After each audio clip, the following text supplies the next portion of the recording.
We both sound fine. Good. Ready? Yes. All right, hitting go live.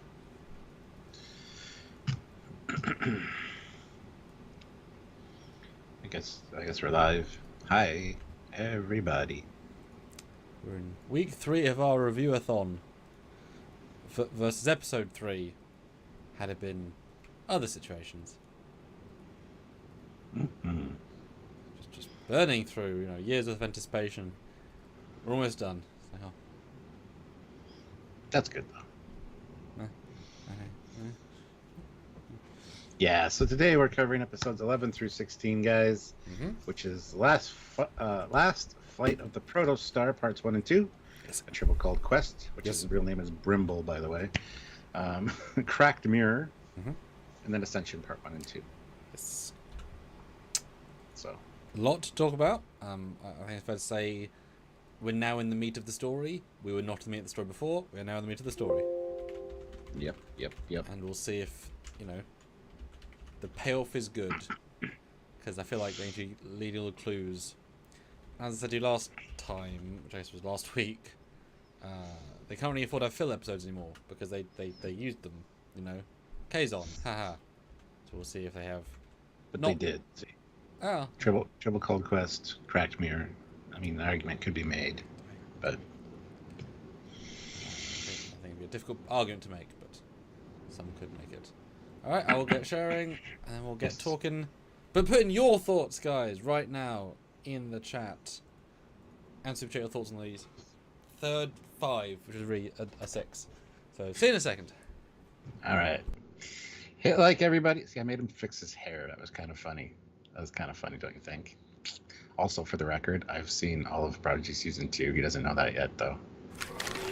Stop. Anyway, hit like, everybody. We have 16 viewers and 12 likes. We can get those likes up to 20 easily. So hit that like button. Don't forget to join the channel. There is a join button down there. Hit the join button. Join us on a monthly basis. Or head on over to Patreon/Trekyards. That's another way you can support us. You'll have your name and lights, as it were, at the end of the videos, assigned to a ship.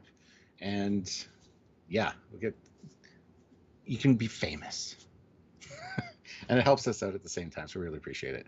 Anything you guys can do to help us out, we appreciate hitting the like button, making sure you're subscribed to the channel. You click the notification bell icon to all so you don't miss any content. And yeah, super chatting. Super chatting during these lives is super important.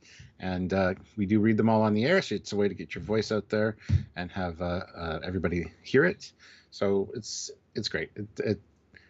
It builds the community vibe. You guys get your voice out there, you get recognized, and it supports the channel at the same time. So we appreciate all that stuff. Anything you guys can do, or check out the links down below. There are links to the Teespring and the TeePublic store. So the really cool Trekyards merch. Feed Me Seymour, is this live? No, this is not live. Feed Me Seymour, I'm sorry to disappoint you.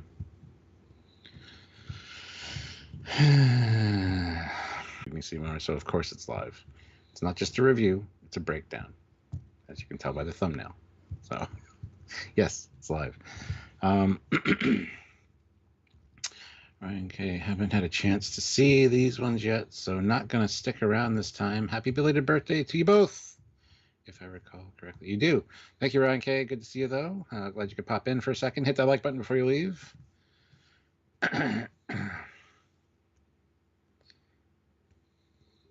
Well, I'm sorry you couldn't get into it, Feed Me Seymour. It's a fantastic show.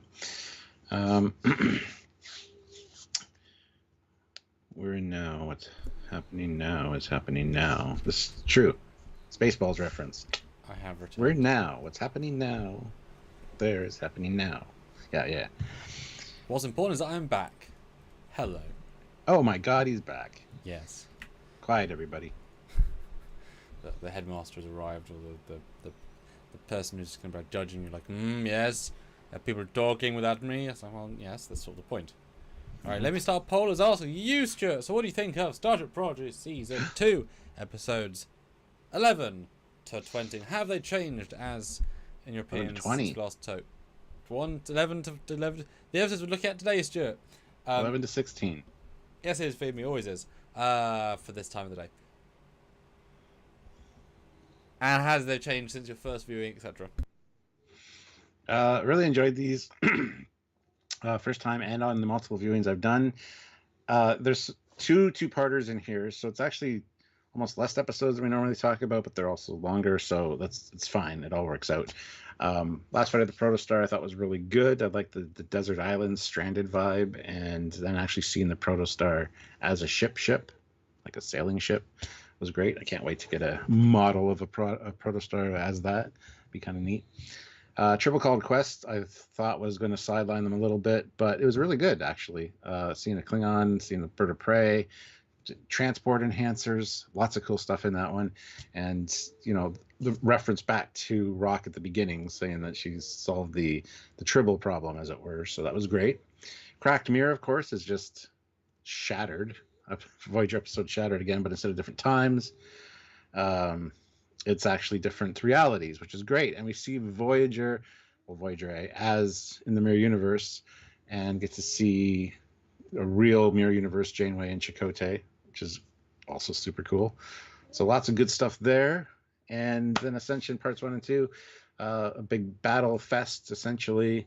And there's a lot to like in this stretch, honestly. It was definitely a good, fast pace, and even a little bit of a break from kind of like the heavy stuff to, with the Tribble episode and stuff. So, yeah, I thought it was great, and I'm looking forward to talking about it with all of you guys and Sam. But Sam, what are your thoughts on this stretch? Episodes 11 through 16 of season 2 of Prodigy. And did your second viewing change at all? Well, I had no time to second view, but I had no time to first view these things because there's so many and all the content, etc. So it's all a single watch because there's just not enough time to watch everything twice. Good, yes. More plot holey, problemy, pacey things than the first 10. And our other review, which you've not seen yet, will be out tomorrow. There are many of them, and it's unfortunate. The kids' showiness comes to play a lot in this next 6. But the pace is so quick that moving on works well. But it's definitely the logic is being pushed much further. That's always the problem with doing larger stories. You have more moving pieces, and they're sort of not able to keep them all in place or logical. Mostly distance, time, space, and some motivations. But season 1 was smaller, so it worked better. But it's enjoyable in that this is very much a season 1 set in a sense. The main crew doing their thing. Chakotay is both good and confusing in that, 10 years, longer than Voyager, alone, grumpy, and then back to normal. Like I said in another review, I'm interested to see when they break it to him, he's a time remnant, he'll be erased, and they go back in time and reset it, and then you meet the real Chakotay, and then how they'll explain to the real Chakotay what happened. It'll be interesting, because I was expecting this Chakotay, who's, a remnant of this timeline, will then be, like, how are they going to deal with that more? But the fact that he's so normal is like, oh, well, you had 10 years of new things to play with before you have to erase them and bring back the original. So, intriguing. I feel like going to have the cake and eat it too, which is not, with time trials kind of tricky. What else happens? The space battle is decent, but it's mostly Star Wars, and there's not really a lot of battling because the Rev ship, energy dampens, and the Voyager fires one set quantum, so it's not really a battle so much as it's almost the least battle you can do while having tension, because you've got unwinnably powerful ship against our hero ship, which you don't have power level of, and fighters. It's again, kids show, we'll give it a pass. It's good, it's fun, but it's not, it's nowhere near as good as the trip battle from season 1, which was exceptional. This is not. This is a space hello there, and they don't even explain how this Rev morphs from Solemn to whatever quadrant they're in, because that's quite useful. And now we're giving Solemn instant teleportation power, then they're actually going to attack Earth in the next part of the season or whatever, right? Because that's just, again, these are giant stakes, these are giant things. But the Tribble was great. The sailing, the Proto-star was great. Yeah, there you go. Perfect. All right. So, yeah, guys, be sure to let us know what you guys think as well by super chatting in your thoughts, comments, questions, concerns, things you noticed, anything like that. Super chat them in. And go vote on the poll as well. Which set of Prodigy episodes are best so far? 1 through 5, Crew meets Voyager. 6 through 10, Wesley be the twist. And 11 through 15, Proto-star be alive. Yeah. All right. So, yeah, so last Flight of the Proto-star, part 1.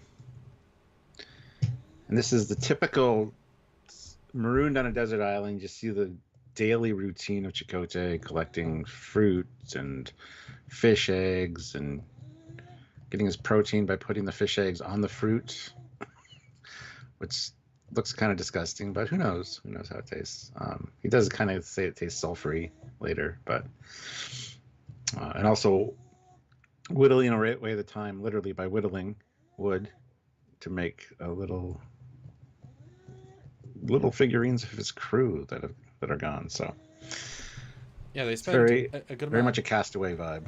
Yeah, they spend a good amount of time on the intro, but that forces them to rush some other important plot points. So I think they almost should have been a 3-parter to kind of give this the proper treatment needed, because they ostensibly make a point in this visually that he's having to fish for his life, but then they make a point later they've got low power, but they have a hologram and they replicate hundreds of emitters later, so they clearly have no power problems. So they kind of, having then rethink about it, this scene doesn't work quite as well, because the amount of power you're saving by not replicating your food every day, when you're then replicating all these sales, is absolutely meaningless in comparison. So it doesn't really hold up, unfortunately, on second viewing.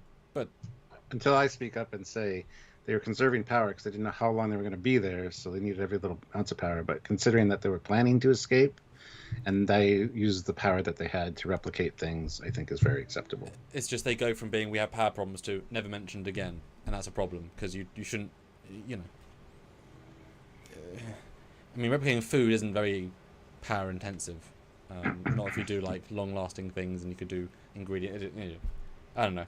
Well, they did say they have a lot of food available when the kids first come on board. See, it's strange, but again, that's more first viewing. It's great. Second viewing doesn't. Well, looking back, it doesn't quite work as well.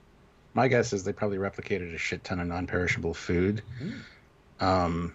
before they took everything offline, and then he's just supplementing it with the fish and the fruit to make it last, because they have no idea how long they're going to be there. It's already been 10 years, so. Well, I mean, I don't get the sense he expects to be rescued. He's just waiting to die.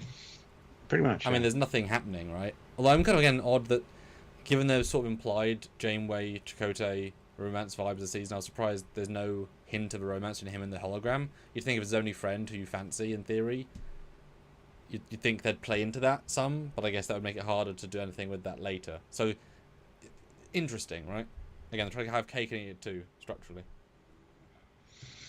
But visually, it's gorgeous. I mean, it's such a interesting place to start on a giant red non-mountain. Because you have no idea of scale, right? It's so conceptual yet grounded, literally. I love how the kids get captured on Return of the Jedi, and it's like, oh, those kids, those intergalactic raiders that saved me 10 years ago, who haven't aged. The faces. And then he's like, Starfleet uniforms, temporal mechanics. Yeah. It was great. So where were you years ago and you could have helped? And then and they tell him there's no bullshit. They go straight into what's happening, why, how, who, moving on. It's very blunt. Yeah, and hologram Janeway, and she's like, "Do I know you? Yeah, you helped us once." It's like, okay, well, take your word for that. Although, given how she was in season 1, it's odd that they skip her into being fully trusting. Like, there's no temporal reason she would be, or you know, there's no ripple through the universe that says this version would be nice. I was expecting a bit more of a transition, but again, everything's a bit easy. Chakotay trusts them very quickly. She trusts them instantly. We haven't got time to develop this stuff properly, so we've got to kind of skip to the end, which is sad because I would love to have seen this more developed, more. You know, this the entire season, all the episodes built up to find Chakotay. Finally got him, and it's like not quite as developed as it should have been. But yeah, and no, Feed Me Seymour. Voyager B was the Pathfinder class. Voyager A is the Lamar class.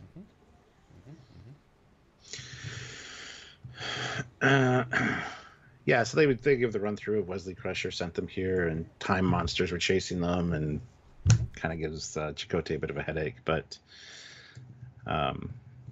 Yeah, he's very gruff. What do you mean your ship? It's my ship.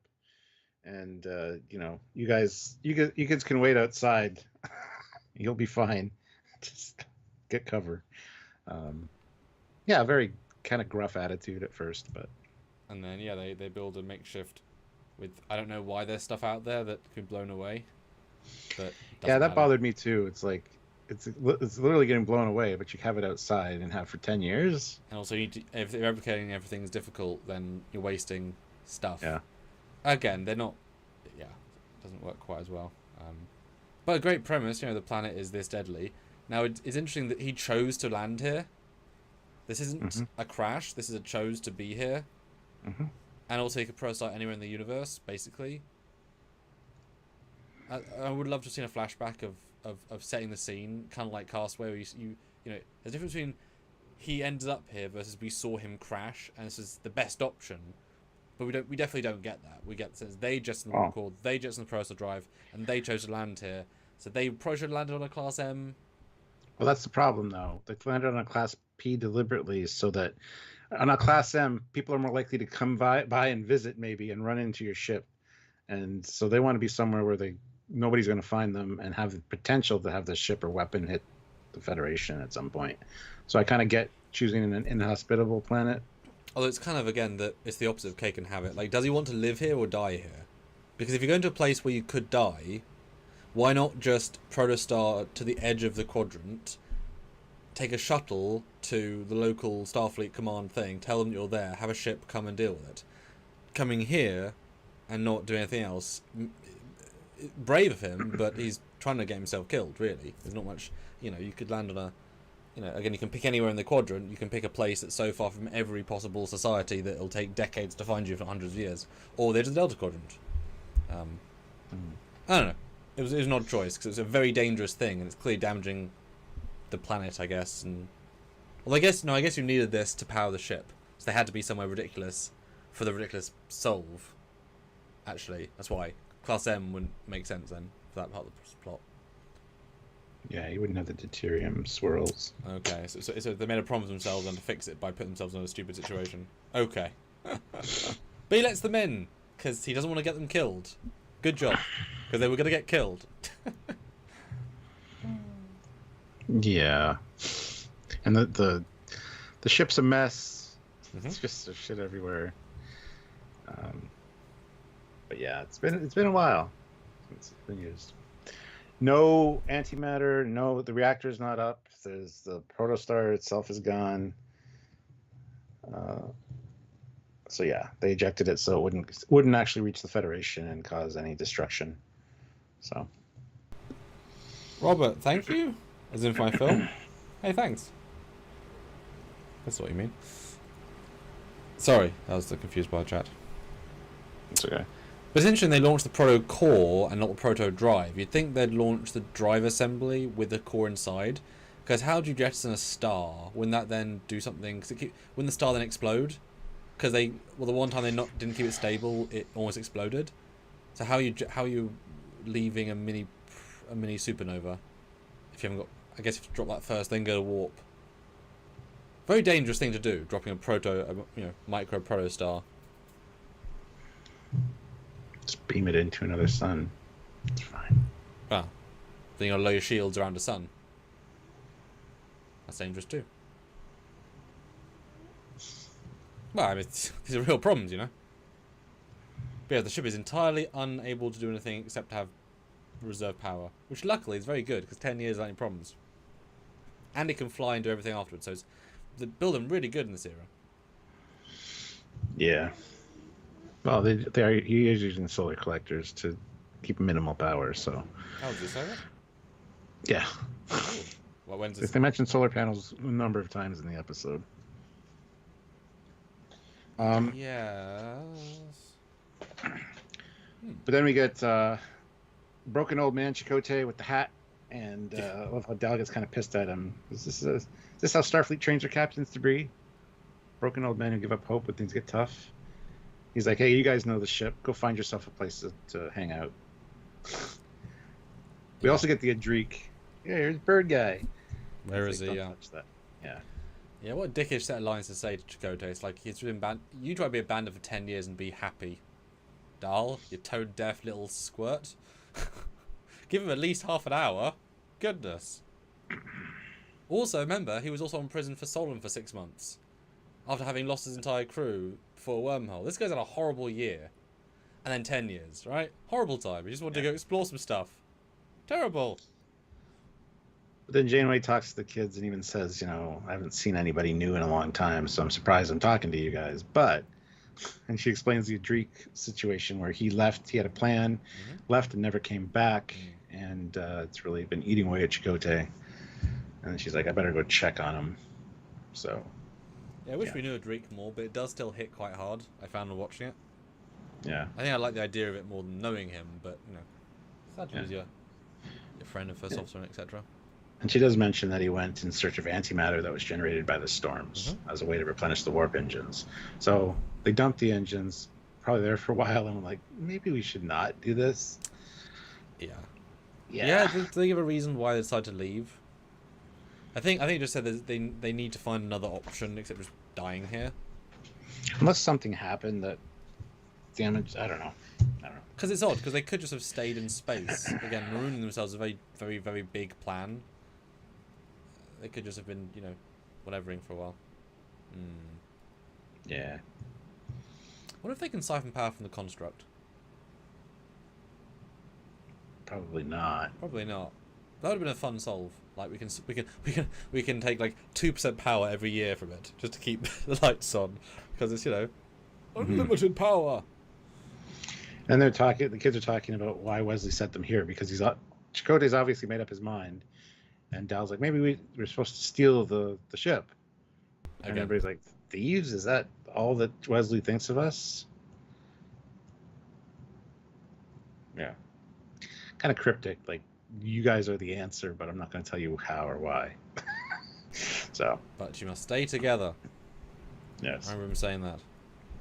With Chakotay and the lady who's now on the crew. She's very, very important. Majel, yeah.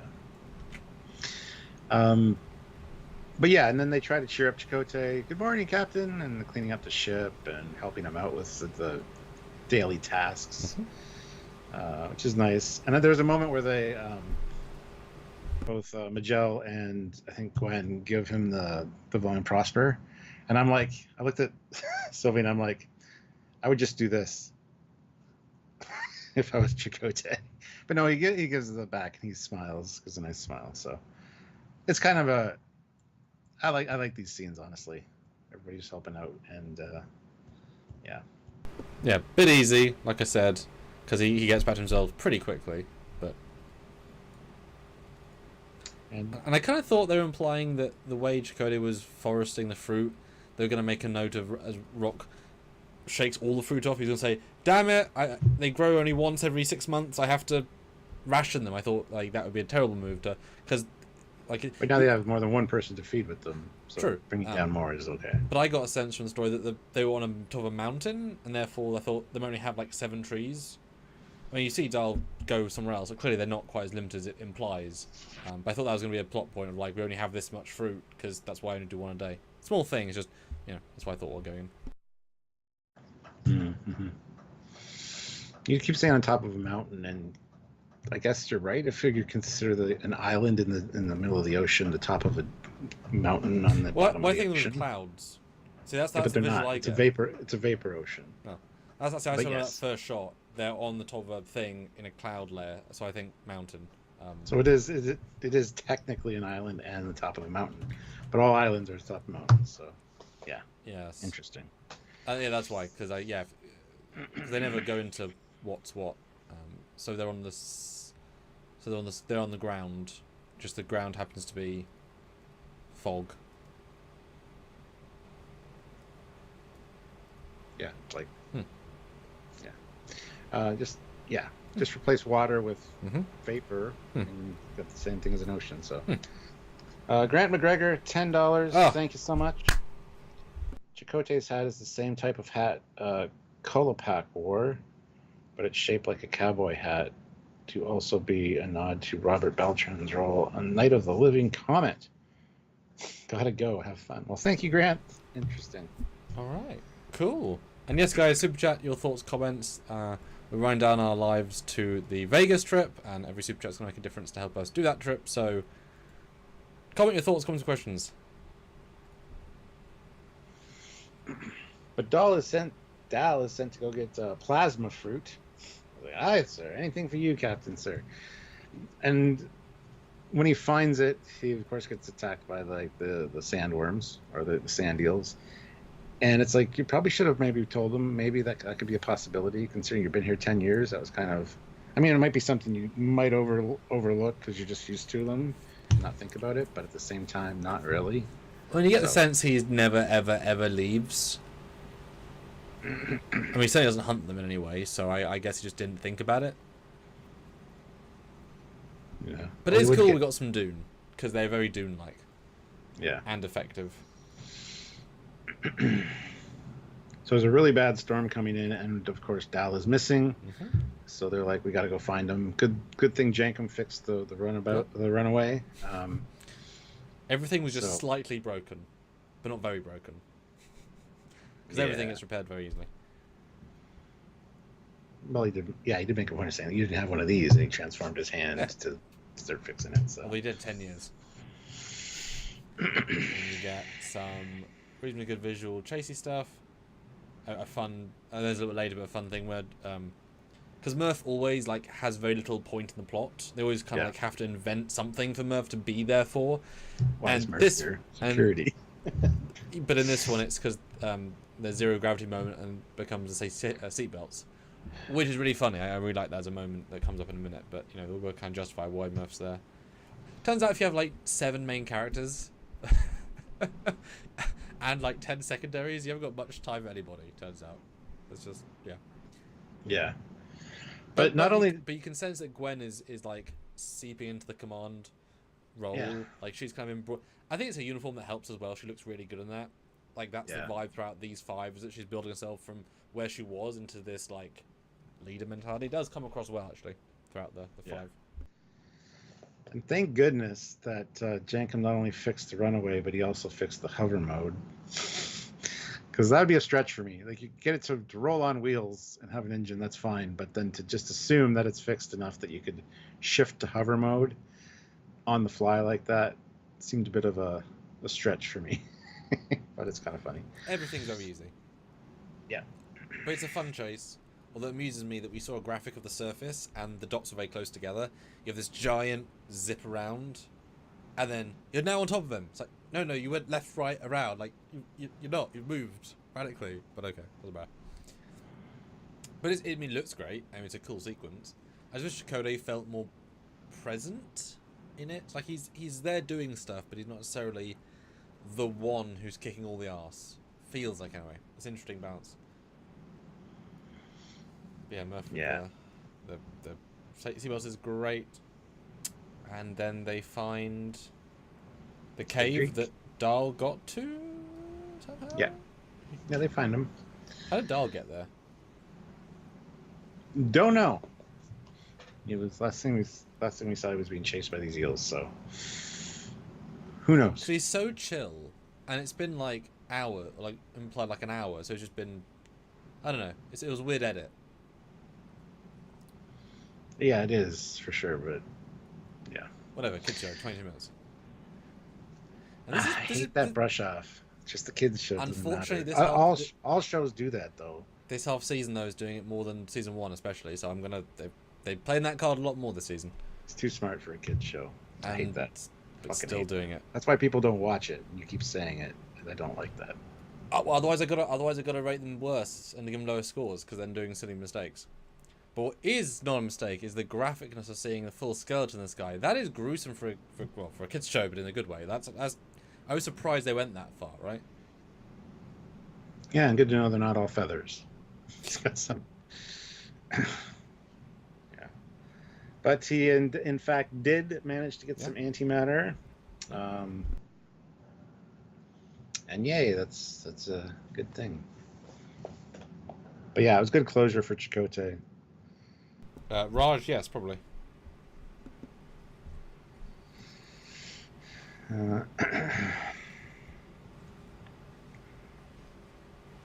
Yeah. And then they leave, and it's that easy.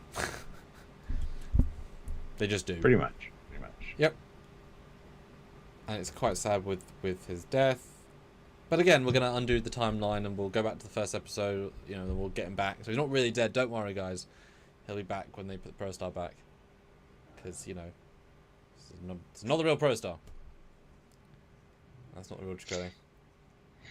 So they get back to the Proto-star, and Chakotay's like, so you need the Proto-star to save others? I'm like, yep, we wouldn't be here otherwise. It's like, okay, cool. Let's do this. Let's get off this planet. They give a nice burial for Adrik, like a Viking funeral. Yeah, sad. And, yeah. And the part 1. Yep. Okay. Right, where's my score chart sheet then? Okay, Stuart, so what was your overall thoughts on this episode, and how did you give it your scores? And guys, super chat your thoughts, comments, and your scores for this episode.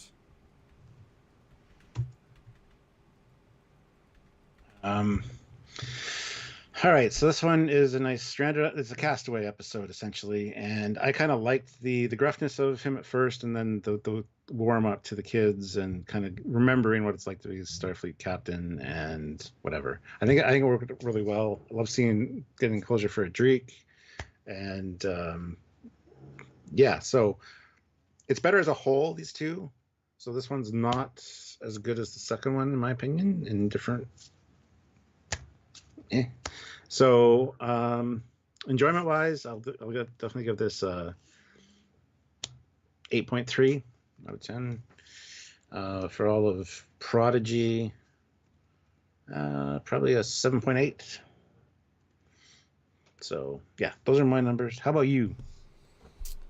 Yeah, it's definitely the part 1. It's a full episode. They had to crack in half because it's a 23-minute show. It's good. It's satisfying to see Chakotay. They sort of tried to do everything, and by doing everything, they kind of limited the impact of certain things. Which, you know, again, limited by storytelling. And, again, not everyone has something to do, kind of. Everyone's sort of there. But the worms were good. They had a lot of fun creatively this episode with the visuals, and they threw a lot of that stuff at it, which I really liked. But it was very simple and very easy. But Adrik was sad. Score-wise, I'm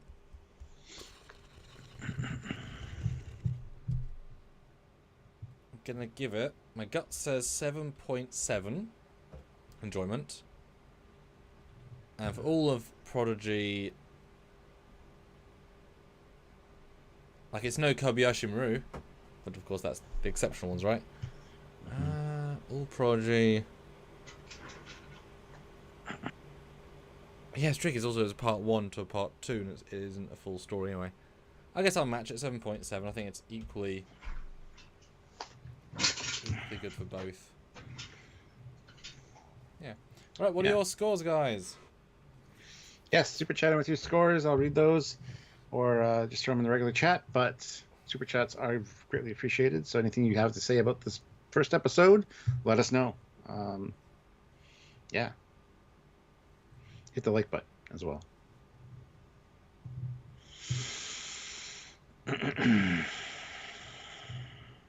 Yeah. Just reading the chat. Okay. And they could definitely have done, again, if this had been a 3-part, they could have had the gimmick, because they have enough power for Janeway, which means the ship's computer, and that's not a problem. It would have been nice if they had this big excuse to have hologram Janeway be like Paris and Neelix and Tuvok, like as part of the like every day she holograms other holograms to keep them company, and so they have the cameos from the other crew. If this is a 3-part, so you like full half an episode of him being loner. Wouldn't that have been special? Yeah. You know, Thursdays at 6, I talked to Tuvok for an hour. You know, you could have that could have been a really, really easy and special way of having cameos. And then, you know, whoever was left would have been like, as in whoever was. So say Kim was there, and then Dal's like, "Who the hell is this?" And it becomes Janeway. It's like, "Oh my god, you're Janeway." I think it's fine. It's just you've got a hologram and a computer. You could have any hologram you want at any time. You know, you could have had. You're not quite alone if you can have any hologram. Scores those guys. Put in scores right now. Indeed.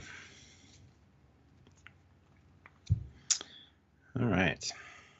What are the scores, Stuart? Chris, Bruce, 9 out of 10. Phoebe Seymour, a 1, because he has a real hard time struggling to like this show. Robert Westphal, you. 9.95. Wow. Joseph, 9.9. Stanley, 7.5. Ozzy, 9.2. And then Mongoose at 9.3. Raj, 9 out of 10. So, yeah. Ray Ricks throws in 5 pounds. Thank you. 7.5. I like gruff Chakotay kicking the kids out of the house. Yeah. Because it really is his ship. Like, he was the original captain and then brought it into the future, and then, you know, this is like his ship, undeniably, right? Like, it's his bag. But then we get to episode 2 of this batch, written by Waltke and Alex Henson. Okay, cool. Yeah. And we start with Voyager with a great ceiling shot. If you want to recreate the set in 3D, that's the ceiling, which is what I thought when I saw it. But I appreciate they dealt with the damage, because they got attacked. Although, of course, no one... Well, I guess we never got an answer to how many temporal protectors they have. Because half the crew... Most of the crew is not going to remember the crew that died. So they're like, wait, I had a best friend called Tammy? Yep. Oh, no. Yeah, they sort of ignore that gruesome part of it. Yeah, it's a captain's log of the ship's under repair, and they talk about Wesley, ex-Starfleet turned cosmic traveler, and that he convinced the kids to jump through this rift. So, yeah. Yes. Get the doctor fixing her up. And then we get a surprise cameo from Beverly Crusher, who is already gone grey. Which is funny, because she's kind of the same age as Janeway, but Janeway's got a slither of grey, and this lady's on full grey, pretty much. Could be a choice. I probably. It would have to be, wouldn't it? And she's wearing her Picardish uniform. I love how Dr. Noom says, I twisted some arms at Starfleet Medical. She's surprisingly hard to track down these days. Because as we know in Picard, she's kind of been off the radar for a while. Long time. But all of the years. I mean, literally since the last time we saw Janeway, Nemesis, they say after that incident they went off the grid. But she's also not that hard to find. As in, she picked up the call quite happily. Not yet. Because this is still quite a bit before Picard. So. And I guess Jack is what, like 5? 7? No, he's a baby at this point. Yeah, because this is 15 years. So so he's 5 or 6, yeah. I know for a fact he's younger than that in this, so. Oh. That's what I've heard. Yep. Anyway, it doesn't matter. Well, it does thematically, because, you know, if she's mumming, well, no, he could be then at, depends if he is London, whatever, his English accent. It was a pretty small cameo. Like, it really, I wish they had more dialogue, because it's just kind of a redundant scene of like, do you remember your son Wesley? Yes. Do you miss him? Yes. Could he call? Yes. Goodbye. Do you know who he is? No. So I was kind of like, should have had a bit more meat to the narrative, or like a way of finding him, or something. So it was a bit of a disappointing. Nice surprise, but not enough there, really. Mm. I do like that she called her, though, just to say, hey, I saw your son. I know he's kind of been off the radar for a while. And I love how Beverly even complains, like, for a time traveler, he doesn't have a lot of time for his mother. Well, it's like the Doctor. Any day he'd go back and see his granddaughter. The fact he doesn't makes him become a dick. So Wesley actually not going to see his mum, even though any single minute of any single day of any single year he could do that.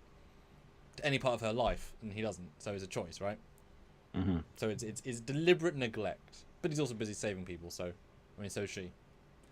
But nice to see. And yet another connective tissue. And it makes sense, because they had her in season 1, right? So she was obviously on contract. They've been pitched this part as well, and, you know, it's nice.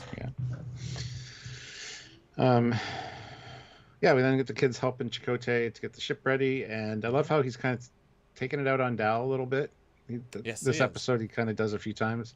Like, for someone who likes to go fast, you sure like to take your time. I love that.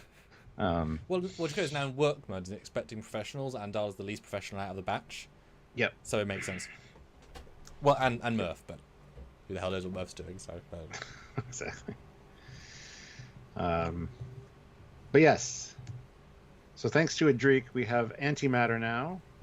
His backup plan, and they can create a matter-antimatter reaction. But in order to do that, they need the matter for the matter-antimatter, and that is deuterium, which we know is the fuel source for ships. So, yeah. So I guess when he said he vented the warp cores, he meant he vented the fuel of the warp cores. And the antimatter, so yeah. Would the antimatter then blow up? No, just eject the magnetic bottles. Yeah. But then, you have to have luckily spare I ones. don't know. Yeah. Because I remember thinking he ejected the core, and I was like, damn, but now, you just need the fuel for the core, which is in a whole different situation. Yeah. But Janeway has detected a large, massive, swirling suspension of deuterium in a storm, so they're heading that way. On what's the planet's name again? Icelia, and it's a high-density vapor ocean. Yeah. We've got a nice little time lapse of them pimping their ride with sails and stuff. And rudders, yeah. Definitely not something you could ever have predicted. Like if you had a pool going for what's going to happen in season 1 or 2 of the show, you would not have thought adding rudders to sail a vapor sea would have been on the agenda. But you know what? It's really cool, and a ballsy move of them do such a striking thing. Yeah, and then they're like, "Let's launch this bitch." So they basically lower the nacelles, and then they get stuck on a rock, and then they use the runaway to get the rock out of the way, but not really because it doesn't work. And then they use a lever. Yeah, as someone who's now had the Proto-star move the nacelles a couple of times in my own thing, it was fun to see him use it in that silly way, effective way, but silly. Yeah, it's nice. Yeah. Well, they totally leave the runaway, don't they? Yeah, that was the thing that I noticed too. You might need that later or want that later, so maybe pull it in. But hey, whatever. But I mean, the plan is to get the warp core well, then online. You can make a new one. Yeah. Exactly. At that point, it's all irrelevant. Yeah. And I was intrigued that they gave Dal, as I freeze on still him, that his one job and he fails miserably because he's not strong enough. Not because he's bad, just because he's physically a 4'7" weak little stick, right? Like, it's not his fault, but it's amazing how they set this up as like, No, suck. it was his fault because they said hard to port, and he went to starboard. Oh, I didn't catch that. Yeah. So that's why they kind of like, you can go on rope detail because you fucked up. Somebody else is taking over. Gwen, you're in charge now. That's just literally pure idiocy then. Yep. That's a very simple mistake. But yeah, it is hard to move for him. Gwen as well. You can see him struggling, but yeah, he went the wrong way, and that was the problem. That's why they had to come in and kind of save him. Didn't catch that. I also don't. Because I was also looking at reverse, so I wouldn't have necessarily thought. It's interesting how that's the arc here. I wasn't expecting that to be the thing. Oh, oops. Okay, what is happening? All right, there we go. I'm good. It's fine. But anyway, they avoid a collision course with the rocks, and they're safe sailing at that point. So. And it's nice visuals. It's just sort of gentle and fun. Triumphant music. Yay. But yeah, I love how Chakotay's kind of like, no, you need... He's being a captain here for sure. Yep. And Dal thinks he's the captain, and he's getting told that he's an idiot, essentially, for the mistakes he's making. So, but yeah, that's great. But of course, you don't just become, you're like 15, right? You don't just become a captain because you stole a ship and became a captain. And that's always Dal's problem, is like, he's already at the end. It's like, you got to do the hard work, and Chakotay is like, you remind me of many people I know, but take a break, take a beat, and let yourself become that person first. It's okay. Mm-hmm. And obviously, it starts the arc of Dal being removed from captaining arc, which was season 1's arc, into the just sort of there and helpful, which is fine because it works better for him anyway. Him and Chakotay have a good talk here, where it's like, you don't like being bossed around, like the chain of command, but you got to get used to that if you want to be in Starfleet. And then Dal's like, I saw a glimpse of my future that I wasn't happy about, and I don't think I'll ever be captain. I can put on a brave face for like a small amount of time, but I just don't think I'm good enough to lead them. Like, it's a whole conversation, and it's great. because Chakotay's like at my age, at your age, I was lost as well, and I joined the Maquis and goes through it all. Didn't have a purpose until I became Janeway's number one, and we had a common goal, and then I found my place. So it's definitely, for the audience that don't know the character, and he definitely is 100% back to Chakotay now. Like, there's not a hint of grumpy 10 years alone. This ain't no Tom Hanks Castaway, right? He's absolutely fine.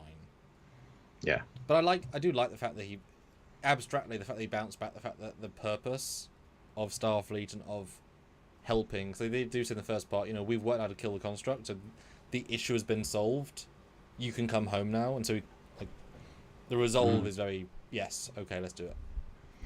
And Olivia is here with $5. Thank you, Olivia. The British are coming. The British are coming. That is right. Sam is coming to North America soon. Run, everyone. Mm-hmm. Everyone emigrate to Mexico. You've got time. Anyway, Thanks. they find the deuterium swirl, but it's surrounded by a storm because it's basically in the eye of the storm, and lots of shit happens. The eels come because the eels are, they're spooked by the maelstrom, they say. So, yeah. He's very dramatic, and it is a giant set piece of set pieciness. Yeah, there's a lot going on visually, but not a lot to talk about because they're basically surviving a storm on the ocean, essentially. It's an experience more than a giant Star Trek plot point discussion piece. Yeah, exactly. And it was definitely an experience. I did like it, and it was fun, and it was interesting. Zero had no part, Murph had no part, Rock had no part. Like I said, they're really having a hard time balancing different people because they just don't have time, right? In this episode, yeah, for sure. Yeah. And the Mirror as well. They literally put Zero and Rock out of the story for over half. So, we haven't got anything for them. We got too many people as it is. I do love when the ship gets turned upside down and everybody falls into the ceiling. That's pretty cool. And I was kind of you never see that because of artificial gravity, but kind of amazed that they said we'll go out to the hull, and it's like, yeah. I mean, what about the winds? No? Okay. I guess. Plus, how do you get out the door if you're on the roof? Because the door doesn't go all the way up to the ceiling necessarily. Anyway, yeah, it's fine. Yeah, all I remember thinking was this is really easy. Even though it's playing it as difficult, it feels like really easy. Same with Dahl, grabbing Chakotay at the end. It's like, okay, but then the swirling and then the air and no, it's easy. Just too easy. Yeah, well, Dahl goes down to save Chakotay. He falls? And you see the Proto-star going off into the distance, and it's like they're sinking, and then the eels come by, and he grabs onto one, but the eels magically take them to the ship, convenience for the sake of convenience. It's going in theory maybe dozens of miles an hour, and even if because it's a big twister, and even if it doesn't work really. Although I do love the eels coming back. That I thought was really sweet. The fact that they can go through sand in the air, and it looks nice. It feels cool. It's just, again, doesn't quite hold up to logic. I mean, it's obviously a space planet, but to be able to have your entire crew on the edge of the hull and not feel the risk of it is a problem. But we haven't got time for it, so moving on. And Janeway is like, I'll use my power reserves to charge the Bizarre collectors to pull in this matter. And she does that. And you get to see them sucking into deuterium, which is really cool. I like that. Well, they would have thought this would be part of the plan, and they'd have that power set aside, because nothing here has changed for them, power-wise. Yeah. Well, yes and no, because they were using the solar collectors as sails, which got blown off and knocked off just prior to this when the storm started. But there's no sun anyway, so... And they knew they were going to go in this because they'd have scanned it. Yeah, so... Yeah, it's fine. But yeah, the visual, I mean, this is super out of Insurrection. And also incredibly quick, the fact that they can fuel up, reactivate the warp core, which in other Trek takes a while, and then zip out and go into space. It all takes seconds, and it feels too easy. And when they go on the bridge is now clean and spotless and new again, and it's like... Well, almost anyway. Okay, no. Wait... Is that shot newer than this shot? Okay, not that shot. Just again a bit easy. And also, Janeway can scan Voyager A 3,000 light years away. And given they can't contact anyone in Starfleet because of the construct, I don't think they can do that. Just saying, it's a long way. And if it's that easy, then Voyager would be able to detect them in theory. Mm-hmm. Again, just a bit easy. And they warp out at the end, even though they say it's going to be like 70 years. They say something like it's going to 10 years to get to them. We'll have to get the Proto drive back online, and they go to warp anyway. It's like, where are you going? Well, you might as well start heading that way. Well, you just turned to the warp core for the first time in 10 years. No, let it diagnostics first, Stuart. Don't just warp. You're betting subspace. Calm down. Yeah. But Chakotay builds up Dal a little bit at the end, like, we need somebody to show us the ropes. And it says our ship instead of my ship. And so, yeah, that was kind of nice.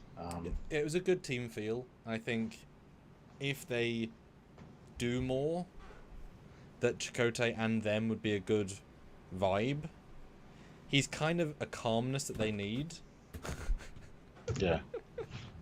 Even though, yeah. But yeah, episode 12. Right, guys, put in your review scores and super chat scores as well. Let us know. Yes, let us know your thoughts, guys. So Stuart, what do you think? Yeah. And our re-review, and then obviously talk about back-to-back. How do you feel? I like part 2, but there's not a lot to talk about, but visually it's quite awesome to kind of see the ship being a sailing ship. And, super creative. Yeah, and learning about how the deuterium works in relation to the matter, antimatter, and seeing the Bizarre collectors. Like, it's a good introduction to people that might not know a lot about Star Trek, which I think is fantastic. I can definitely see this sparking a lot of kids' imaginations and having them become, Star Trek fans and scientists in the future. So that's awesome. But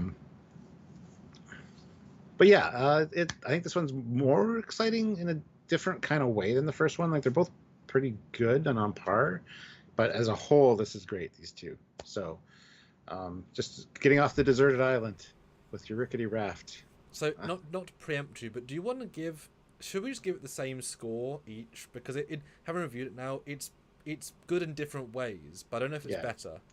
Yeah, I think my scores are going to be pretty similar, so yeah sure. Because there's a lot less plot, but it looks cooler. But the other one has more plot, but it's more dull. It's odd, actually. Yeah. Yeah. I think they're both the same goodness, just different. Okay. So you want to give it 8.3 and 8.3 and 7.8 respectively? Sure, yeah. But what would you get? Now, this is obviously different score. Well, actually, no. Oh. For all of Prodigy, I'd bump it up to like an 8.2. Actually, yeah. Just because there's a lot of Chakotay being Chakotay in this one, which I love. So I think you're right. Yeah. And I'll also ask you, before we finish off, if you had to do them as a single narrative. So the fact they're different is what we're reviewing. Had they been one episode, what would you review it as one episode? Because that is going to be a different metric. 8.6 for enjoyment, probably. Okay. And for all of Prodigy, if I'd go, 8.2. Yeah, that's fair. Yeah. So I think, as a duo, it works better as two standalones, but it is two standalones, so we've got to review it as they come. I think my score, I'm based on the same, but I think I'll mirror you. I think it's very fair. 7.8 for the overall episode. I think I will raise up to an 8 for Prodigy, because I think it does a lot of good stuff for Prodigy within that. Yeah. That's what you guys are saying. I'm super chatting your scores if you're able to. We'd really appreciate that. Helps us out immensely. We're doing Vegas, guys. It'll help us a lot. I'm going to swap out the graphics for next part, because he has so many pictures he sent me. I've got to move them and do stuff. I'm sorry. Good. Robert Westfall gives it a 9.99. Matthew 8.7. Joseph 8.2. Ozzy 9 out of 10. Mom gives it a 9.1. Dan Ben 8.5. Phoebe Seymour gives this one a 2. You're just trolling at this point, man. Like 1.5 for both episodes, he says. And the Stanleys give it an 8 out of 10. Who gave it the low score? Feed me Seymour. So what are you going? What did you give Discovery season 5?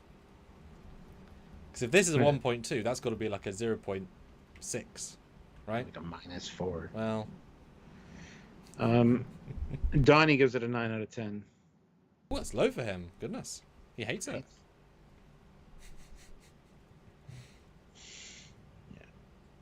Yeah. Ray Ricks, 5 pounds. Thank you. Thank you. 8 out of 10. Chakotay's chat to Dal was great. Yes, absolutely. Actually, just their interactions in these 2 episodes were great. What's I mean? They could be from a good from duo. Dal giving Chakotay shit initially for being a broken old man to Chakotay stepping up to be a captain and kind of giving Dal shit for being lazy and messing up. So it was kind of great. Yeah. All right, Like and he almost needs to be like the Wesley Crush of TNG on Chakotay's next ship. Like that would be a good chemistry, because Janeway doesn't quite connect with Dal, more with Gwen, I guess now. But I think Chakotay and him, like, they got a good. Yeah. Go vote on the poll if you haven't, guys. Hit the like button if you haven't as well. We have 36 people here and 31 likes. Let's try to get those likes up to 50 if we can. But yes, now we're going into episode 13, a Tribble Called Quest. Even though the Tribble was eventually named Brimble. But hey. Yeah, I don't know what. Obviously, the name of this includes Tribble, but that and Ascension, they don't necessarily mean. They don't necessarily connect to the episode specifically. It's odd. I don't quite understand either.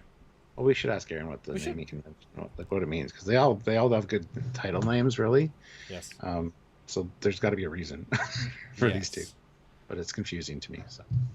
But I mean, at least I'll be able to know what they are. Oh, Ascension, that means Ascensia, I guess. Tribble, that means Tribble. Okay, that's easier. So it's a Tribble Called Quest instead of a Tribble Quest or something. Yeah. Should have been called a Quest for Tribble. I mean, mm-hmm. Well, I know that Erin was displeased by the French translations of the episode names because they got context wrong. In I think it said like 4 or 5. So even that's what the French do. So I'm interested to know what they called them. Now knowing what they are. Yeah. Small note, but they got some things wrong. So, but Stuart, so what do you think of season 2, episode 12? 13. Stuart, what do you think of season 2, episode 13? Tribble Called Quest. Yes. It's a fun little side adventure, and you get to see Klingon, you get to see Bird of Prey, you get to see Tribbles. What's not to like? Transporter enhancers, and you get to learn how a star is born at the beginning. I really like the way it starts, actually. Each episode kind of starts with personal logs from different people. This one's Rock, talking about how making a star is not easy, but it explains the process. And they need like boronite as the material. So yeah, it's kind of a fun episode. Get a new little cute creature thing. Not as cute as a Moopsie in my opinion, but hey. Yeah, I think it's a fun episode, and I love seeing Klingons for sure. And that was a pretty cool Klingon scientist guy, who I know Aaron's really proud of and really likes his character, one of his favorite characters from this season. So, but yeah. So anyway, I enjoyed this one. It feels a little bit more of a standalone episode, but it also I love that they can have episodic feels, some of these, but there's always an element in them that is driving the main plot forward, which is fantastic. So to say filler episode seems a little disingenuous. It's just kind of it's a nice sidestep from the more seriousness of what we just had in the last episode. Well, these 2 middle episodes are different than the previous filler ones, which aren't just we're going from A to B and get stopped. We're going from A to B, get stopped, and now get a body. Those are just things that happen. This is we are going to go and get something, and then we are going to go beyond Voyager. Neither are filler, both are essential. These happen to have adventures around it. These are so much better handled than those 2, which are not well handled. Just want to jump in there. They're not filler, but they are better done side stories while still having a main plot through line. Yeah. So this is a fun one, and just because it's bookended. I'm sorry, by Rock doing the personal log. I think it's really fun. It definitely ties back to her talking about the Tribble thing she solved for her thesis, and dealing with how to deal with mistakes when they happen, unplanned variables. I think it's fun. So, anyway, what did you think of this episode? Yeah, 13. I think it's great. One of my favorite of the batch so far, because it does what Prodigy does so well. Takes the canon, uses it well, does some visuals that only animation can do, and has fun other stuff around it. So this is a really great microcosm of it, and it's far more like the Kobayashi and Trekyardians. This is kind of that vibe again, so I really commend them. But straight out of the gate, the bridge is now perfect season 1 cleanness, and the exterior is now perfect season 1 cleanness. This has been like a day. You haven't done that. You haven't fixed it. You haven't done the sails. You haven't cleaned the rust, and they entirely ignore. Like Chakotay's got his beard or his uniform. Like everything's now ignored from the previous 2, and it pisses me the hell off because you don't just fix stuff like this and ignore it. It's a 10-year-old damaged ship. You're not just... everything now, it's fixed, it's fine, and it's not possible. So, pisses me right off, but whatever. Ignoring that huge plot point, they beam down, and... Well, hold on. Okay. Start out by Rock talking about how the star is formed, which is really cool. Mm-hmm. And now we need to make our own perfect star to get us home. Mm-hmm. So then they beam down. I just wanted to point that out. Yes. I just love the way this is done, the construction of this episode. So, and it's funny because it is very, like, in theory the Proto-star is super difficult, but they need this one ore. The ore is super rare, so it's chicken and egg. The fact they luckily have the ore like a day away is very lucky,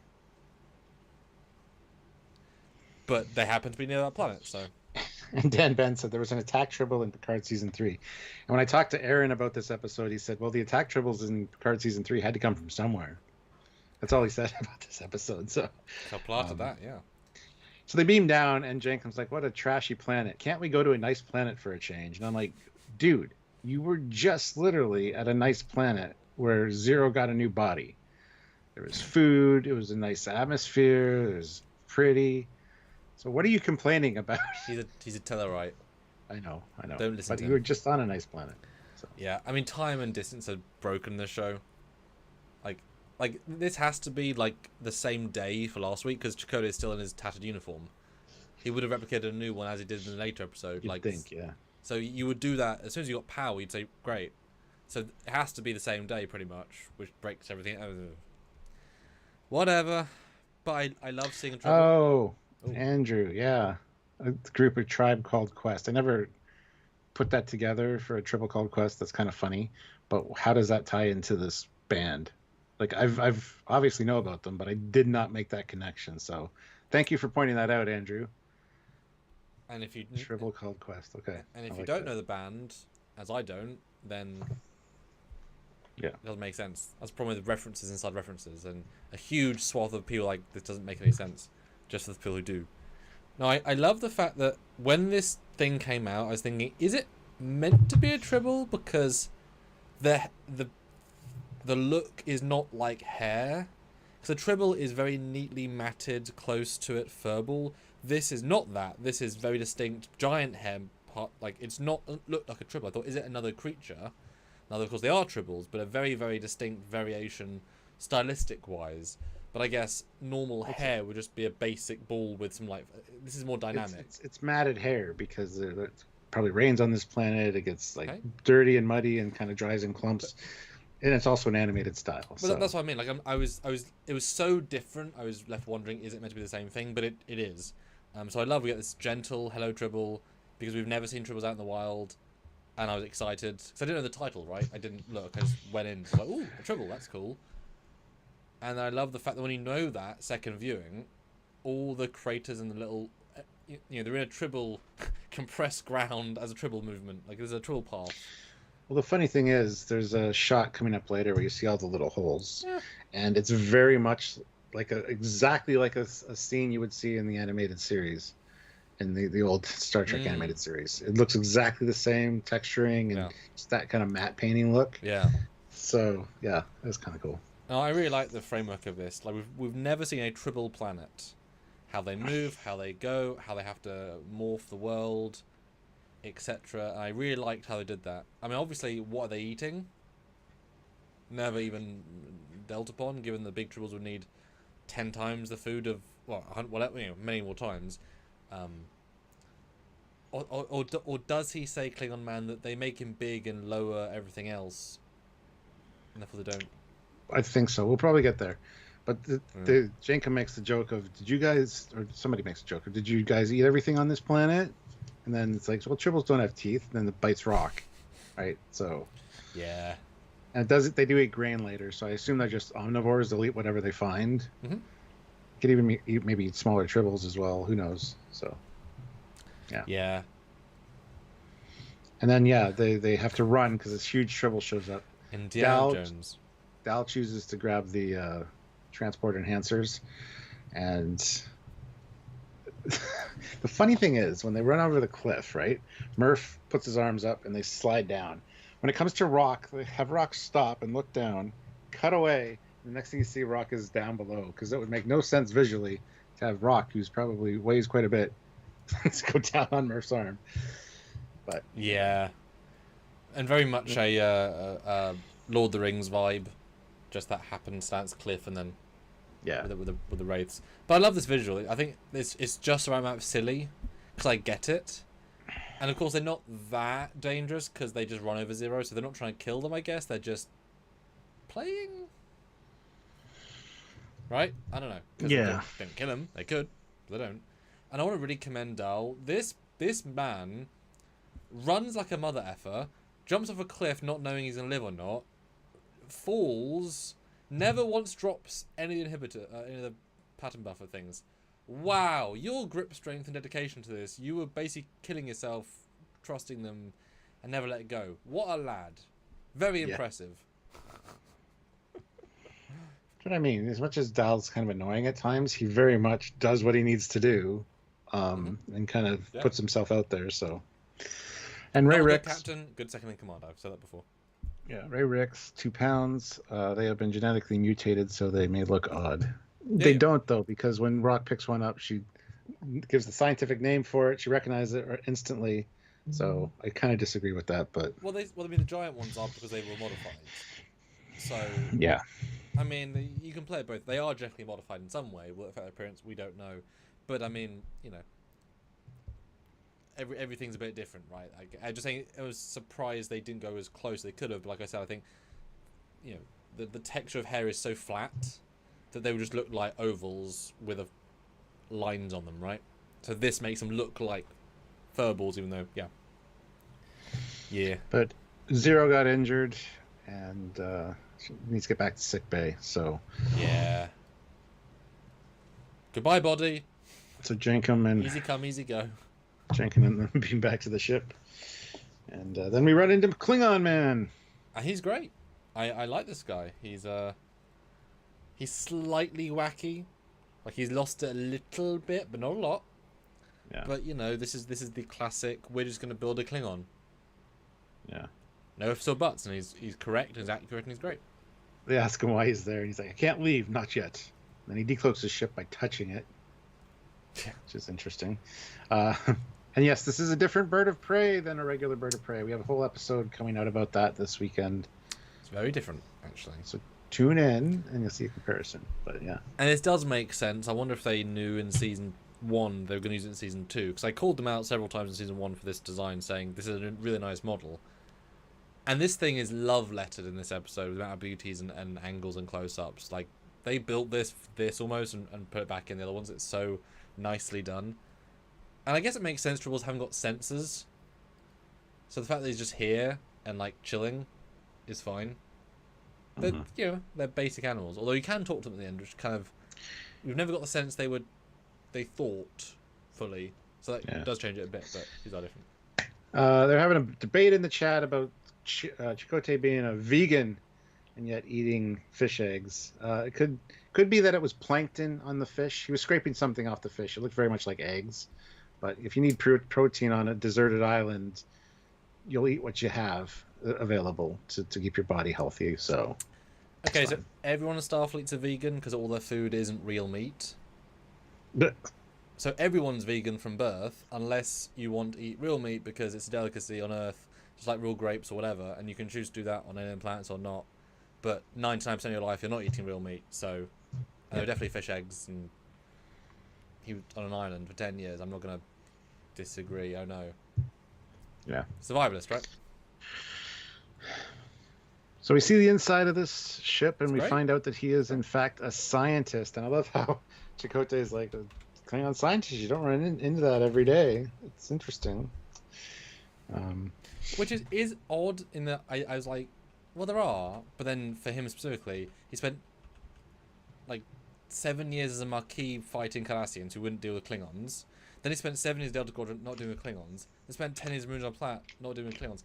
He's not seen a Klingon except B'Elanna pretty much in like 26 years, right? So in his life, Klingons aren't really a thing. So, yeah. But there are Klingon scientists. Well, it goes back to Enterprise. You don't think we're warriors, do you, Captain? There's farming. Klingons that are farmers, lawyers. And I love this Tribble blueprint. Yeah. Like, but yeah, that's horrible. And Rock's like, you're a scientist like me. Dr. Karavang, house geneticist for the Empire, sent by Chancellor Martok to find a way to defeat our ancient blood enemy, the Tribbles. And somebody was saying earlier that the Klingons still dealing with Tribbles. Well, yeah, they're an ecological menace. Sure, they might have killed a lot of them in the Great Tribble Hunt and cleared them off Kronos, but they're still probably all over their territory. Well, no, they said in DS9 they're basically extinct, but then they bring them back from the past and make them unextinct. Yes, that's right. Is somebody going to explain this to Temporal Investigations? Yeah. Pan out to the promenade full of Tribbles. It's kind of our fault. Yeah. Because one is always going to get out. And this made me so happy on the inside, the fact that they play it 100% straight, that they sent a Klingon across the quadrant. Remember, this is 3,000 light years away from Voyager A, which, okay, is fairness, is not in Federation space necessarily. But, like, this guy travelled years to get here, to either deserted planet, to put a Tribble on, or is there a Tribble planet? I was kind of unclear. I got the sense he put Tribbles here to test them. I think so too, yeah. Yeah, okay, that's the sense I got. And then obviously they went crazy because he messed up. Well, he tried to slow their reproduction by altering their DNA, but it did slow their reproduction, but it also made them huge. Now, the fun thing is that in Star Trek the Animated Series, more Tribbles, more trouble. There are large Tribbles. There's one like in Captain Kirk's seat, it's also pink, but it's a large Tribble. So yeah. But I absolutely adore the fact that this is so serious a thing that you send a guy years to deal with years of mission alone to deal with the Tribbles because they're a threat, and he takes it full seriously. Yeah. Now, it is kind of gruesome in a sense, like, let's kill the Tribbles, but, like, if they brought one Tribble and now the planet's infested, it's like, I mean, he's not trying to kill them. He's just trying to stop the reproduction. Well, so that they don't just have 5 in 2 minutes. Well, I mean, if the joke with Rock is to be believed, 5 in 3 seconds. If that's actually what that's implying. That was hilarious. Yeah, that's. I just think it's a really fun, real concept. I buy 100%. And I adore the fact that we both made a video on the Tribble plot from the first episode, and it's such a throwaway moment, and it could have been fine that way. And it's a full episode, but it's properly set up as a throwaway gag, and it's here, and I love it. It's very clever. Well, I love how like he's the answer's eluding me, and Rock's like, you're on the right track with the metabolism, but because of this protein, blah blah blah blah blah, goes into all that about because she had already solved this, right? So, but obviously these are no longer the Tribbles; they're now his modified Tribbles. Yes. So yes. But these two people can do it. Yeah, I love it. It's great. And she wants to make a small adjustment to the serum, and that it'll spread if we feed about enough of them, it'll spread through their population. And yeah, I love it. But yeah, the reason they're here is for the bosonite deposit, and unfortunately, that's right in the heart of Tribble Central. And they're very hostile to outsiders. They'll run you over and then move on. To which Rock says, "Ooh, this sounds like a problem-tunity." Is that something she said with the clone duplicate of her, the hollow clone? I don't recall. Sounds like something she'd say though. Yeah. No, it's good. Now it does again kind of relegate other characters to having non-parts, and that's definitely a thing they have in this 5. Yeah. But there's too many people and there's not enough to go around. I love how Chakotay's too. Like, before I know she's smart, but how smart? um, and Dal's like, well, over the course of 10 minutes, she fixed a warp core breach with enough time to rebuild hologram Janeway from scratch. He's like, oh, okay. Of course, that's not actually what happened, and to sell the skills based on that is such a misrepresentation, because she actually spent like 10 years doing it, but that from their perspective. Well, I wonder if that's what... I wonder if that's what the conception is to them. You know what I mean? Like we got the sad note at the end of it, like Eren as well, like how many years they spent alone to fix it, sacrificed, and wasn't telling how many years. But if they think it was 5 minutes, like actually think, then that changes the paradigm. I wonder if that's what Rock was saying. Oh, it was 5 minutes. Maybe. Like maybe. You know what I mean? That's actually quite an interesting thing. Yeah. And then Rock has a sniffle and a sneeze and sneezes into a handkerchief, which he sets on the table into a petri dish. I didn't catch the cold. I thought it was just DNA, but it's it's Rock's DNA with Tribble DNA, modified Tribble DNA. So they're making a new hybrid creature. Yeah, crazy. But back on Proto-star, we get hologram Janeway looking over Zero, and your injuries aren't responding to the bio-regenerative field. Yes. Don't know why the leg won't heal. So it's not just that they were going to grow old, and their bodies are actually pretty fragile. And if they do, well, not necessarily fragile, but if something happens to them, they can't really repair themselves without the regenerative properties of the rings of that planet. So that's why the bodies break down. They can't heal outside of that. And it makes sense. There's no EM field to allow regeneration. This body is static. I think there's another show or movie where the same thing. They can't die, but they can't heal. And so every injury is permanent. Which becomes I think it's zombies. I think it's a zombie thing. Where they're living zombies, but they just can't heal because they're dead, but they're not. And that's the problem. As soon as you get a broken leg, it's broken for the rest of your life because your body's dead. You can't heal. So limitation, but be they a Zero.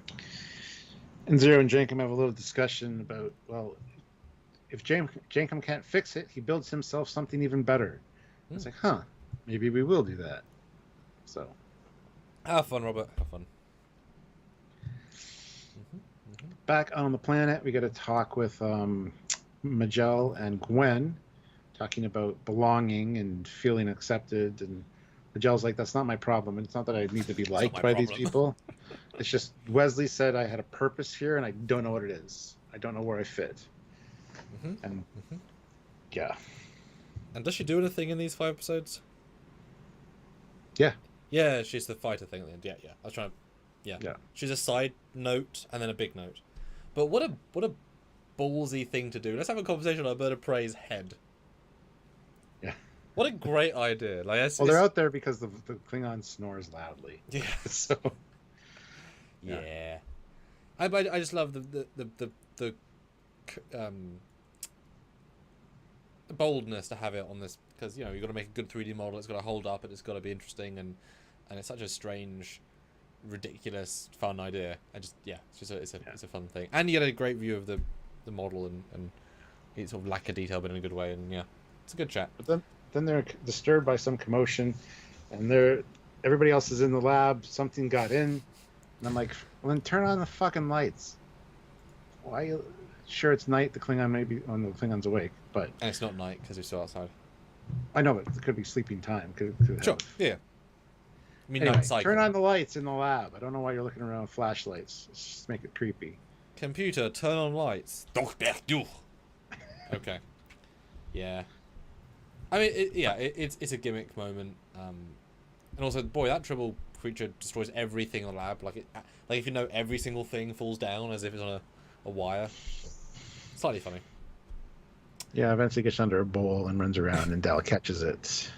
And welcome to our new character, which doesn't really play a part, but Rock has a new best friend. A Tribble with a face. Which she kind of rebuffs at first. It's like, that's a physical representation of my mistake. And now we've named it because it's a baby Tribble and it's a Bribble as a result. So yeah, it's a pretty big Tribble with a rock baby on it, which kind of makes it look like a Sonic the Hedgehog. Oh, it definitely looks like a hedgehog. Yeah. Yeah. Yeah. I did see this creature in my French skim for the Voyager 8 reference. So no context. And I was somewhat disappointed they were going to find a little friend. I was like, oh, great. But to make a Tribble hybrid friend, I thought was quite creative. And, I mean, talk about accidentally making Rock the best friend she's wanted since the first few episodes, where she was literally being cuddled by not at all branches of death that were actually puppies. Like, this is perfect, right? Yeah. Yeah. We get reference to Quadrilateral Kaylee, the grain. Just happened to have that. Yeah. But why not? So yeah, they put the retrovirus in that. They're going to feed it to the Tribbles. So. Yeah. Hey, I mean, he would be prepared, so he knows they like that stuff. And then Rock goes all off about her error and her mistake, and what if everything I've done is wrong? And it's like, Jesus, just because you made a mistake doesn't mean everything you have done or are going to do is going to be a mistake.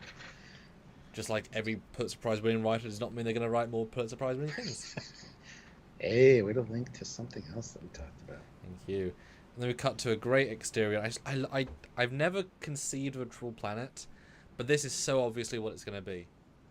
Just wholesome to go out of all different sizes. Like, it's so obvious. I love it. It's just a network of... Yeah. And that's the shot I was talking about in particular. That looks straight out of the animated series.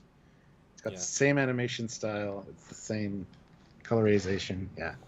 Yeah, I just it's so obvious, and I approve. Oh, and also they say, don't eat the the grey little creature. You'll also be messed up. So yes, calm down. And then look at the bird of prey it flies and does. Oh, it's such a good shot. Like, it's crazy. That's so bold of them. And they've got this giant underlight and a ramp. Why is there a giant underlight and a ramp? I don't know. Why is there a giant... You'll see another episode of Trekyards, guys, but it's so, like, again, bold. This is exactly what you and me would do, right? Have a bird of prey flying just for the sake of it. Like, it's awesome. Yeah. But Dal and Gwen lower down to the bosonite deposit, and they set up the transport enhancers, which I love. I love that callback. I love the transport enhancers. It's such a great idea. But they didn't have enough food, so the Tribbles start returning. Turns out they're real hungry because they've killed everything else on the planet. Yeah, and I also love the order that comes next. It's like, well, first of all, they beam up the bosonite, which is fine. And then they're going to beam up Gwen and Dal, and the one Tribble comes in, knocks over the enhancer, so they can't do that. And then I get an order from Chakotay saying, "Science team, I need you to go in and extract the extraction team." I just love that order. Extract the extraction team, even though you're a science team. While being hunted by killer Tribbles while I'm in command of a bird of prey. In a tattered uniform with a grey beard, you know. Average big adventure. Yeah. I just love seeing these Tribbles and going around. It's fun. It's silly. Yeah. And the Klingon wants to kill them, and they're like no, don't kill them. But he doesn't want his honor to be besmirched. He needs to take care of the menace that he's created. Because if he attacks the Boronite, it'll blow up a big chunk of the planet. Honor. Yes. Yeah, that's the thing. If he hits the bosonite, it'll just explode everything in the area, kind of thing. So. Yeah, straightforward scene. Although there is no plan, so not that's necessarily a plan, but to stop the plan with no plan and then just leave them you imagine the Klingons thinking, right, I'm gonna die then. Cool, thanks guys. Die against Tribbles But then I was genuinely wondering, I remember on the sofa thinking, how do they get out of this? They've left no planned outs. And in fairness, the solution is not obvious nor set up, but it's logical. Yeah. So it's a good end. That's what happens to it. I do like it, but it's like, oh, okay. Oh. Well, Bribble communicates with the Tribbles and says, "Piss off," essentially. So they all take off. Don't hurt my dad, hybrid master man person who feeds me. It's like a son, isn't it? Son or daughter of the Tribble. Crazy. Yeah. So what do you think? We've now canonized Tribble communication, that they can think like sentient creatures. Fine, I guess. Or is that just these Tribble? Maybe. I don't know. Because if you're born pregnant, and they are also born pregnant, which means you have like 9 generations of your potentially a creature inside your own thing. How much space do you have for a brain? And they also can't move very fast. So I'm thinking it's just these Tribbles that given how big the big Tribbles are, if they evolved into a brain, that would make sense. I would be fine with that. And then that Tribbles then communicating with the small Tribbles via pheromones or whatever. Yeah. So I'm actually fine with this logic, and it's, yeah. But then we get a voiceover by Rock closing out and kind of giving a recap of, well, we got our Proto-star built. Yeah. And my retrovirus worked. He's returning to Klingon. He's finally able to go home with his reputation mostly intact. Glory. Took you 10 years, but glory. And then they try to fire up, actually use the bosonite to create the star, and it kind of fails, and then it comes up. The whole episode is about mistakes, and how mistakes is how we learn. You should wear them like a badge of honor. It's a good moral lesson. So, yeah. And then they now have the ability to jump 3,000 light years in 3.6 minutes. Yeah. Yeah. This out of universal sync, Proto-star, etc. Yeah. So yeah, episode 13, Stuart. What do you think? And how do you feel about having us discussed it for however long? And guys, put your thoughts and super chat, guys. It's a Trek canon filled one. Super chat your scores, please. We appreciate it. This is a fun one. I like the lesson. As everybody's been saying, it's a kid's show, so we have to have a lesson about mistakes and how it's not always a bad thing. But yeah, you get a new cute creature. It's kind of neat. But seeing the Klingon and the bird of prey was my favorite, and having this tie into the Tribble thing at the beginning, that was kind of great. So also one of my favorite things is the transport enhancers. I keep saying that, but it was really cool to see them. I'm glad they're used. It's a fun episode. It really is. And it's moving them along, now instead of warp, they have proto warp. So we're getting there. We're getting the Proto-star back up and running. Anyway, score wise, enjoyment for me, this is probably sitting around an 8. For Prodigy, this is probably like a 8.1 ish. So yeah, those are my scores. How about you? Did our discussion change your mind at all, or what did you think of this one? Well, it's nice to go back and think about it. No, this is so much fun. This is what season 1 did. This is this season's Kobayashi or Enterpriseians taking the canon in an unusual, silly direction, yet treat it fully seriously to develop something new, as those both did, right? The new Klingons great. He's both simple, and yet you get a real sense of his personality. He does his Klingon song too, where he's pounding. Well, he has one verse of it. Yeah, well remembered. Yeah. It's like, there's more verses, sir. Yeah, I know. Talk to Jedji Hertz, he knows it off by heart because he's always asked us to sing it. But it was a great moment though. I love that. And it's actually a good song. Watch the Star Trek Klingon. Yeah. Because they do the entire song with a full bridge and they just linger, and it's great. No, I really like this. Chakotay's captaining, which is nice. He's doing non-end of the world stuff, which I liked. Rock gets sometimes shine. We do relegate Jankim and Zero, which allows the people to have more time to shine as well. I like the new creature friend thing. I'm excited to see how they deal with that at the academy, and I don't know if you're allowed pets at the academy, so I wonder for the last episode. And the bird of prey. I mean, any time they use a proper canon ship and treat it with 100% respect, I respect them for it, because that was a new lab design, right? Yeah. But it was beautiful, gorgeous, simple, effective. That's what I like about this stuff. And it wasn't even too big. It wasn't even like a upscaled Voyager corridor. It was like a right-sized.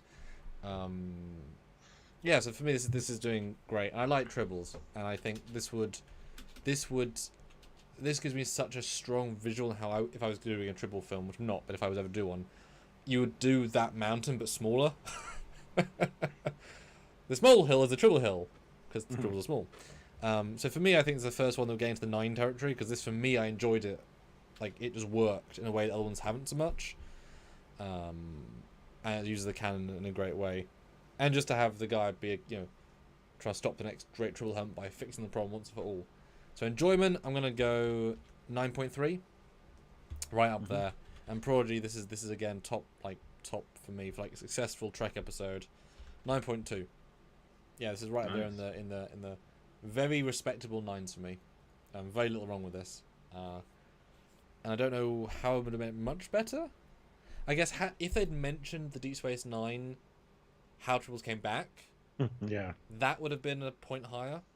And had they got Martok maybe at the end, maybe he calls Martok on the phone and is like, General! Jabek! It's been 10 years! Sir, finally done it! Glory! Cut. Like, those little things could have made it even better. Yeah. But agree. Obviously it's great, but that's for me. Right, what are people saying while I get the next episode up? Well, Ray Ricks throws in 2 pounds and says 8.5 out of 10. So that's awesome. We got the Stanleys with an 8 out of 10. Joseph, 8.4 out of 10. Feed Me Seymour says this is a 10 out of 10 now, going from a 1 to a 10 out of 10. So that's awesome. Again, it feels a little trolly to me, but that's okay. Ozzy, 9.4 out of 10. And then his mom gives it a 9.5. Murlos says 6.5 out of 10. This one's kind of all over the place. Also, if you don't like Tribbles, you're stuffed, right? It's very focused. Yeah. Cool. Just loading up the next set of images. So any other super chats, feel free to super chat in a score. We'd appreciate it. 42 of you here, which is great. 35 likes. It's also great, but I'd like to get to 40 likes if we could. That'd be amazing. But yeah, consider looking at the join option down below. Super chat in. Be part of the discussion. We really appreciate it. So. And do keep in mind we're going to be at Vegas soon, so do keep your eyes peeled for that, because we're going to be doing lots of lives during the entire span. Me and you together. So if you want that unique interaction that we have, tune into those, because we don't get together very often. So make sure to keep your eyes peeled for those lives. And they'll probably also later, because we don't have to deal with, UK time, because I will not be in UK time. So Stuart's late night lives might end up being the normal time. What time is that normally? I'm always asleep. Or, well, I should be, but... Well, they're usually up around 9 or 10 p.m. Okay, so 9 p.m., 10 Eastern, of that sort. So if you're a late person, then keep your eyes peeled. It's unlikely we'll do lives around this time most days, because this is a, doing things time. And Raj and Dan both give it a 9 out of 10, so... Neat. Now, this next episode is the one that they're screening at San Diego Comic-Con. This is their official pick for the let's screen only one episode if we have to screen one. So that is Cracked Mirror. Yes. No prizes for guessing what it's about. Yeah. Because it gives it away. So we start off with the kids at Proto-Warp, and it's Magell actually voicing this one. All systems humming just like new. And then, there's a whole discussion. Are you sure the ship can maintain this speed? And Jenkins was like, this ship was built for speed. Absolutely. We get an explanation to how the Proto-Warp is working. It merely bends space-time around us, making the journey go by in a flash. But they're approaching Voyager. They come out of Proto-Warp, and we get a kind of a wave that goes over everybody, and it affects Gwen's armband and gives her a headache. Yes, they break the universe. And we get this amazing CG error where, look, Stuart, look at the Voyager A. It's missing all of its glows.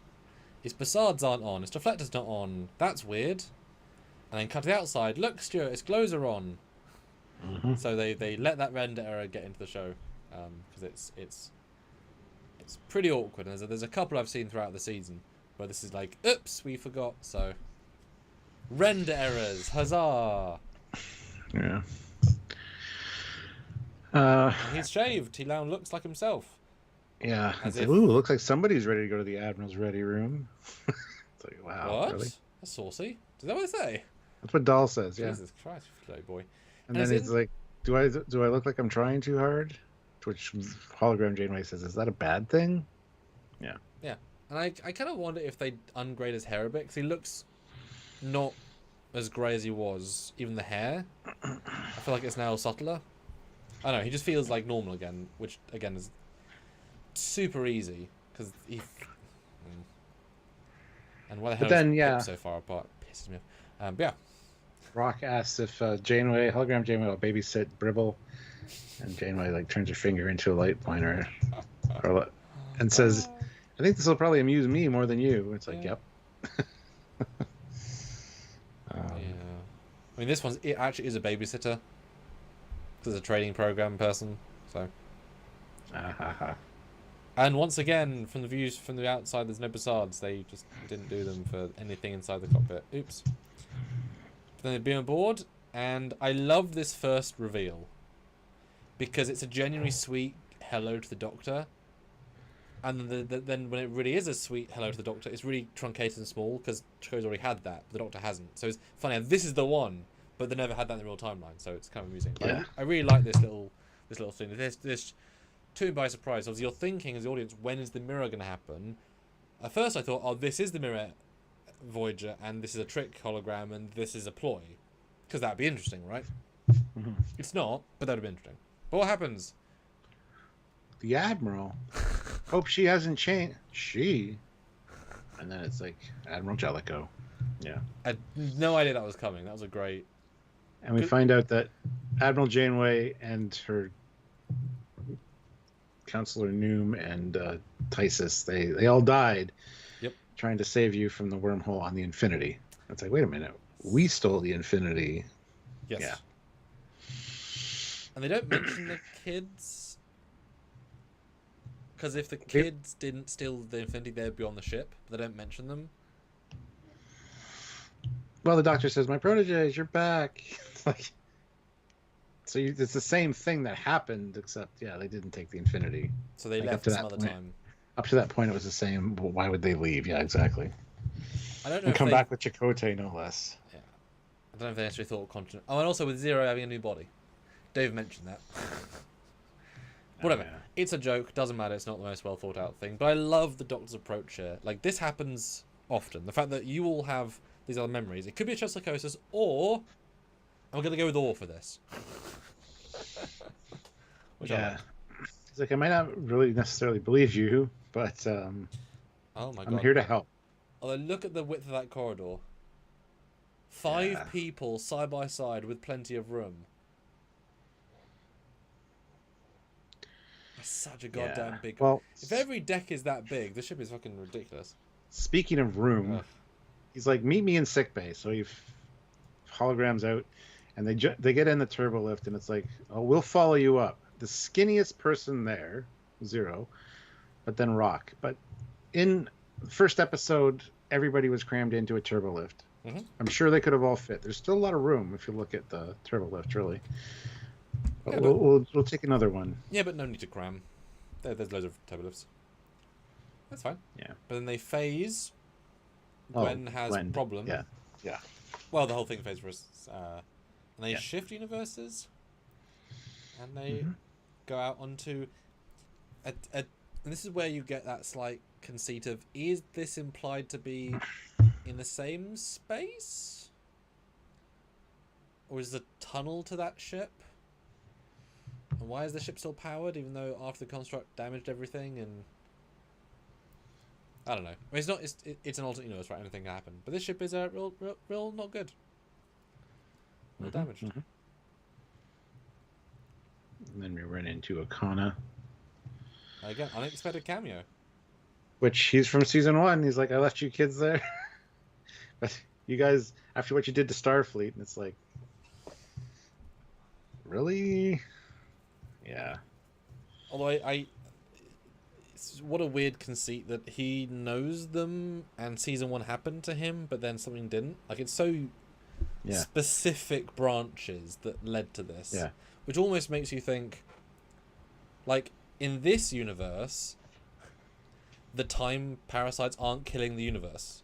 So this universe, Wesley and the Travelers, like, they probably went here. Like, it's that easy to move universes. This is so that shows you how fleeting our universe is, because they've went to universes where that never happened. So every place they went to is fine. Only the one we're in has a problem.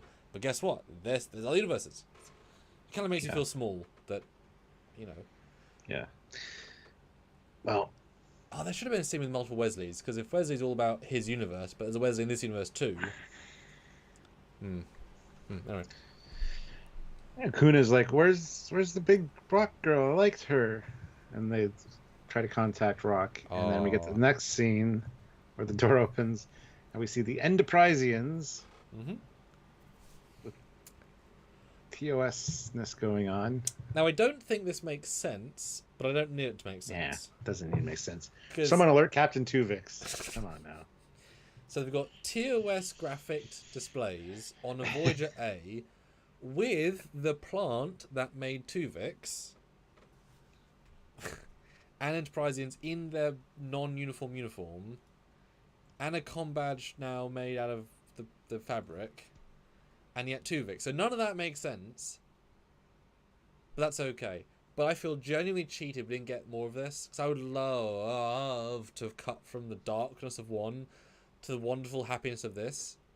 Like, I kind of needed a scene where they're on the bridge and Tuvix, and the voice, like, is that guy still alive? I don't know, but Tuvix, like, you got the travel actor back for 4 lines of barely audible cameo. Like, Tuvix, man, that'd been great. And yes, Stanley's, this is just shattered again. It's just cracked mirror. This is instead of different times, it's different. It's reality. nowhere near as good as Shattered, but that's because they had more stuff in the like props and costume library, and the acting's better because you can see all the face, like, and it's also double as long. Yeah, but that's okay. That's fine. So this is where Okuna's telling about the secret weapon on their ship that infected every Starfleet vessel. I'm amazed you guys made it out. You guys tore the Federation apart. Chakotay asks if he's seen Janeway, and he's like, "You're the only Starfleet officer I've seen, my friend. Sorry." Yeah. The ship was left for scrap, and it's damaged, but there's no dead bodies. There's power still. Yeah.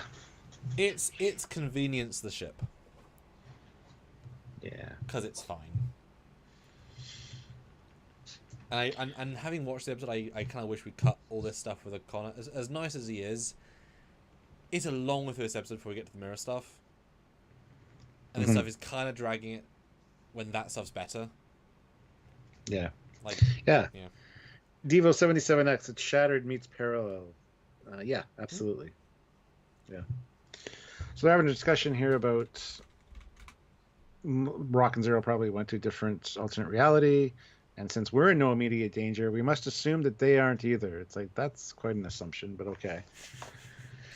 Also, the actor who played Tuvix is still alive, and he's 71. Yeah. So, is he acting still? Yes. Yeah. And Chakotay says, I've seen something like this before, but this time we're moving through alternate realities. So... then we get a shot outside of the window, and you see the crack in the reality. Yeah, beautiful looking crack.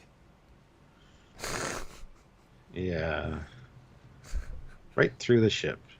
Yeah, because turns out that activating the proto-drive of a time anomaly ship from a broken reality that's dying causes more destruction, and it causes a rip in space-time, because that ship is literally breaking the universe. This universe is a dying timeline, and you fractured through it with a proto-drive. Not good.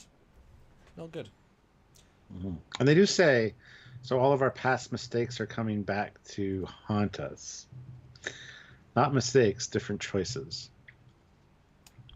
So it's linked to them, and they make this point here. It's linked to them on a quantum level. So I don't know. That's kind of lost on me, I'll be honest. Yeah. You're saying that, it still doesn't necessarily ring a bell, but okay. Nice they tried to add something deeper to that. Yeah, see, it's why is this only happening to us? We created the anomaly. It must be tied to our quantum signatures. And then they come up with the solution of using the deflector dish to create a broad spectrum warp field with an interface transit tachyon pulse. Yes. It's always the deflector dish. Yep. And quantum. But once again, super easy. Another problem that is incredibly easy to fix. Well, the bridge is 8 decks above them, and it's like, Glenn had a trouble coming up here, so yeah, that's a lot of realities for her to survive through. And it's like, I have a plan. We'll have him beam us to the bridge in one shot. Although now you're saying that, how the hell are you beaming knowing that every deck is a new reality? That's an impossibility. You can't beam to a place that's not on your ship. Well, you just lock onto the bridge and hope for the best. Yeah, I guess. And Okona's like, I don't really get this reality hopping thing, but I hope you found what you're looking for. The transporter should work. I sold some parts to the Andorians, but hey, what do you mean should work? And then he beams them out. Yeah, dick. Quite funny there. I wonder if they create the realities when they enter them, like they force that existence, because it feels very intentional that they beamed to the mirror universe, which is the way to get there. So I feel like, and the fact they happen to be the main deck. Well, they also beam back into the transporter room. They don't beam to the bridge.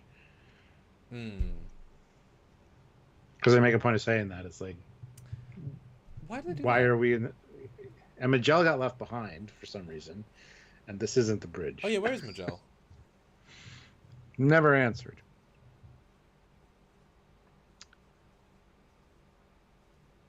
She didn't beam with them. I think it's mentioned at the end that she ends up with Rock and Zero. Yeah. Oh, that's we'll get there. Plot hole. We'll get there. Doesn't make sense connection. Because, so that is that them saying there is a it's them saying there is a transporter room on deck 1 because they can't use the turbo lift because it gets you to a new reality, but they walk to the bridge. They have to because the mirror universe is the mirror bridge, and also a brig, and also no, that doesn't make sense. No, because they're not on their ship anymore because they beam to this universe. Because this universe is the entire ship. Because they see the whale. They've beamed out of their ship into this universe. Yes, I would assume so. Not their own ship in their own universe. Because they go from the transporter room to the brig to cetacean ops to the bridge. Yeah. Wow, they entirely changed the rules of this episode. Because then also you see the Voyager A 5 phases, which are on more than one deck. Because that's not how that. And also there isn't a rip in that shot. Yeah, so they've beamed into their universe entirely. So why is Voyager A in the same place to be beamable? Oh god, they didn't think this through, did they? Oh no. It's fine.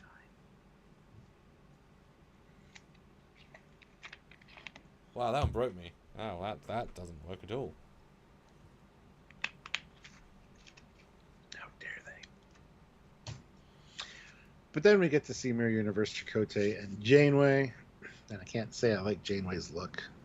But look, she's 7 of 9. Oh, yeah. She is. Interesting. Because evil. It also amuses me that even though Chakotay is 10 years older in our universe currently, this version's got grey hair in the same places. What a coincidence. Yeah. This guy's 10 years younger. Well, it could be like in A Mirror Darkly where they actually go to different... Because with the Mirror Universe in our reality doing this, when you beam, time's different. I don't know. It's fine. And they have no urgency. Like, these characters have no character in the story. They are just, as in Mirror, Janeway, and Chakotay, they're just here to react to our team and then help them at the end. They're not on a mission. They're not going anywhere. They happen to have it. They're just there. as you mentioned too, this is probably an alternate mirror universe, because in the actual mirror universe, it wasn't like this. If you watch DS9, and yes, the mirror universe uniforms are the same, the ones that come out in the comics, the IDW comics for the mirror universe TNG, absolutely. But So, clearly TOSC as well. yeah, And yeah. guards. And that's the thing. If this is an alternate mirror, totally fine, right? We just dealt with several alternate universes. If it is the mirror universe, then it creates the predicament of they rebuilt an empire which has fallen and built Voyager, and these two happen to have had none of the life experiences of the previous pairs. Zero, because they knew each other because of. Zero's not here. Zero's. Thanks, man. So I like the idea, because I always disagreed, even from the first time seeing it, that DS9 killed the mirror universe so they could have their own mirror thing, which is not as good. Sorry. Yeah, they're kind of shit. It's just not as interesting, right? But you see the rebellion, and I'm totally fine that a group of their Terrans rebuilt, fine, and then this allows you, because it's a long time after. This is like 15 years. This is way after. So you can then tell stories now again with the mirror universe in this era, with some semblance of Empire, because she says the big Terran fleet, like, they obviously have a presence, and Voyager A is a big, powerful ship. As they've said behind the scenes, it's the most advanced ship ever Starfleet has made up to that point. So they've also made this ship. That's what when we talked about this in our edited review, it would have been much better if the Voyager they beamed onto was just Voyager, the Intrepid class. Because it makes no sense that the mirror universe would have a Voyager A. Or even the ship be called or named Voyager, but whatever. So yeah, that's definitely, that it should have been the Conqueror or the Destroyer. Yeah. Even the Destroyer A would have been fine. Yeah, definitely a bit daft. It doesn't make a lot of sense, because all the things have to line up to it, etc. And then Chakotay gives the kids a rundown of what the mirror universe is, and how every time we've run into them, it's been a pain in the ass. Essentially, humanity's bent on galactic conquest instead of exploration, and the locals are not friendly. And then Janeway and Chakotay mirror universe versions come in, and it's like Starfleet. I thought we installed safeguards to prevent travel between our universes. And Janeway's like, well, if mere children found a way here, that's a security breach to the new Terran Armada. Yeah, just a bit. She does say for the new Terran Armada. Yes. Mm-hmm. Just for the record. So, yeah. Yeah, it's a good scene. I just find it so funny. We've spent 3 years trying to save Chakotay, 34 episodes trying to get him back, and there's 2 of them. Yeah. I just find that gently amusing. Yeah. So it's like, who are we going to agonize first? And he's like, take me. So chivalrous. I think I'll start with the cute one. And I love Jenkum's reaction. He's like, oh no, not the cute one. And then Murph goes all Murph on him. Kicks the shit out of him. And do you notice how the floor is black? Yeah. Like, as if the texture didn't load properly, because it's not black in the previous shot, but it's entirely black. Oh, another thing I wish they would have done. He knocks the Terran Empire phaser out of his hand, and it's just the Proto-star phaser. I wish it was actually like a TOS phaser, or like the Star Trek 3 phaser or something. And like the irony that. is they built the Voyager phaser for Janeway's office. Yes, exactly. Yeah. And they would have had that from the Defiant schematics. What the hell is the chance they designed independently a Proto-star phaser? Like Zero, right? Now, I said to you... No, Zero's not here. Zero's in the... I said to you in our previous episode that my guess is that they're lying, and that somebody is crossing over to our universe every once in a while, stealing schematics and building just because, hey, we did it once, it was great, let's keep doing it. Which I like that idea. That to me is fun. But yeah, it doesn't make a lot of sense to have that phaser, and they have the Voyager phaser. And this is one thing I have this episode, again, easiness. Murph has shown throughout the season that he can't fight. He's both tough and then not when he really should be. Yeah. 9 times out of 10, he's useless and can't fight. 2 times out of 10, he's massive epic fighter and wins instantly. And they do both, and I do not like it because having just had him be non-a-fighter for like 10 or like 5 in a row, sorry, this felt so silly to me. And also Chakotay felt like an idiot because he's smarter than this, and he gets knocked out in 10 seconds. It's a letdown of a scene for a great setup. Unfortunately, it's not a smart way of dealing with this, and I wish it had been smarter. Speaking of being smarter, they put Chakotay in, or Mirror Universe Chakotay in Chakotay's uniform with no comm badge and seal the door. Unless they left the comm badge on the floor, which I don't know why you'd leave your tech around. But later, when we see Chakotay, Mirror Universe Chakotay, he's got the comm badge on. Small thing. And I wish there would have been a scene here where he didn't shave his beard. And this is like the opportunity for him to shave down to like the goatee.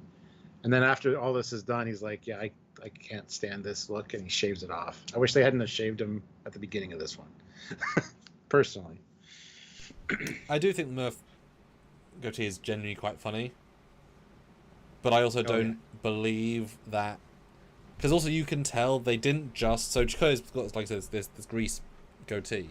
But they don't... It's not the same 3D model as the actual goatee, which is good. But I don't believe the soldiers would believe paint is the same because it would not look or feel the same. Well, that's funny too, because later at the end of the episode, when they're actually saying hello to the real Janeway, there's a close-up of his face, and the detailing on his grease paint is clearly hair. It's clearly whiskers. We'll see it at the end. It's interesting. It just doesn't come off as But then they bump into Janeway, who's just hanging out. Again, no agency in this episode at all. These people, and they want to deal with Gwen's emitter, and it's kind of a going around a circle kind of scene. But Chakotay's classically faking, not dealing with it well. And I do think that she clocked him straight away that, you know, that's not hair. Well, instantly he covers his face when he sees her. He's kind of like, hi. But then talks to him point blank, and it's like, I really wish they'd just said, when she turns, like, you know, Chakotay, I can tell that's not hair. Or she should just say, do you smell thorium grease? Oh God, yeah, it would smell, wouldn't it? Yeah. Your cologne has changed to grease. So it doesn't work as a plan, and I wish they'd made more joke of it, because I would like her to have been one step ahead. I always trust my first officer, but he's not here. And his reason for taking the kids was to take him to the bridge to show him how they got here. Which is, so, fair. Pretty good answer. But then other Chakotay is also now awake with guards, didn't alarm anybody, didn't call Janeway, didn't red alert. And has the comm badge on, which wasn't on when they locked the So bridge. it doesn't make sense. It's also bad pacing. I don't know why they can't just scan these people, because they've got a whole ship, and their ship is not affected by anything. Like, their ship is entirely fine. They've got full officers, full marines. They've got, let's assume, 800 soldiers. Like, this is, you shouldn't just be able to run away. You shouldn't be able to escape on a ship like this in any situation, really. Because, what? Yeah, and then,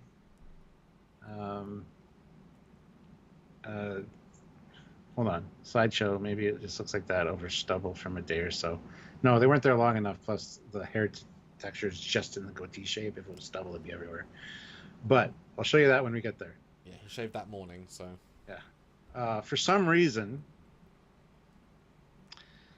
they go to Citation Ops. I don't know why. And it's lit all in red. Mm-hmm. Evil, don't you know? Red is evil. Know.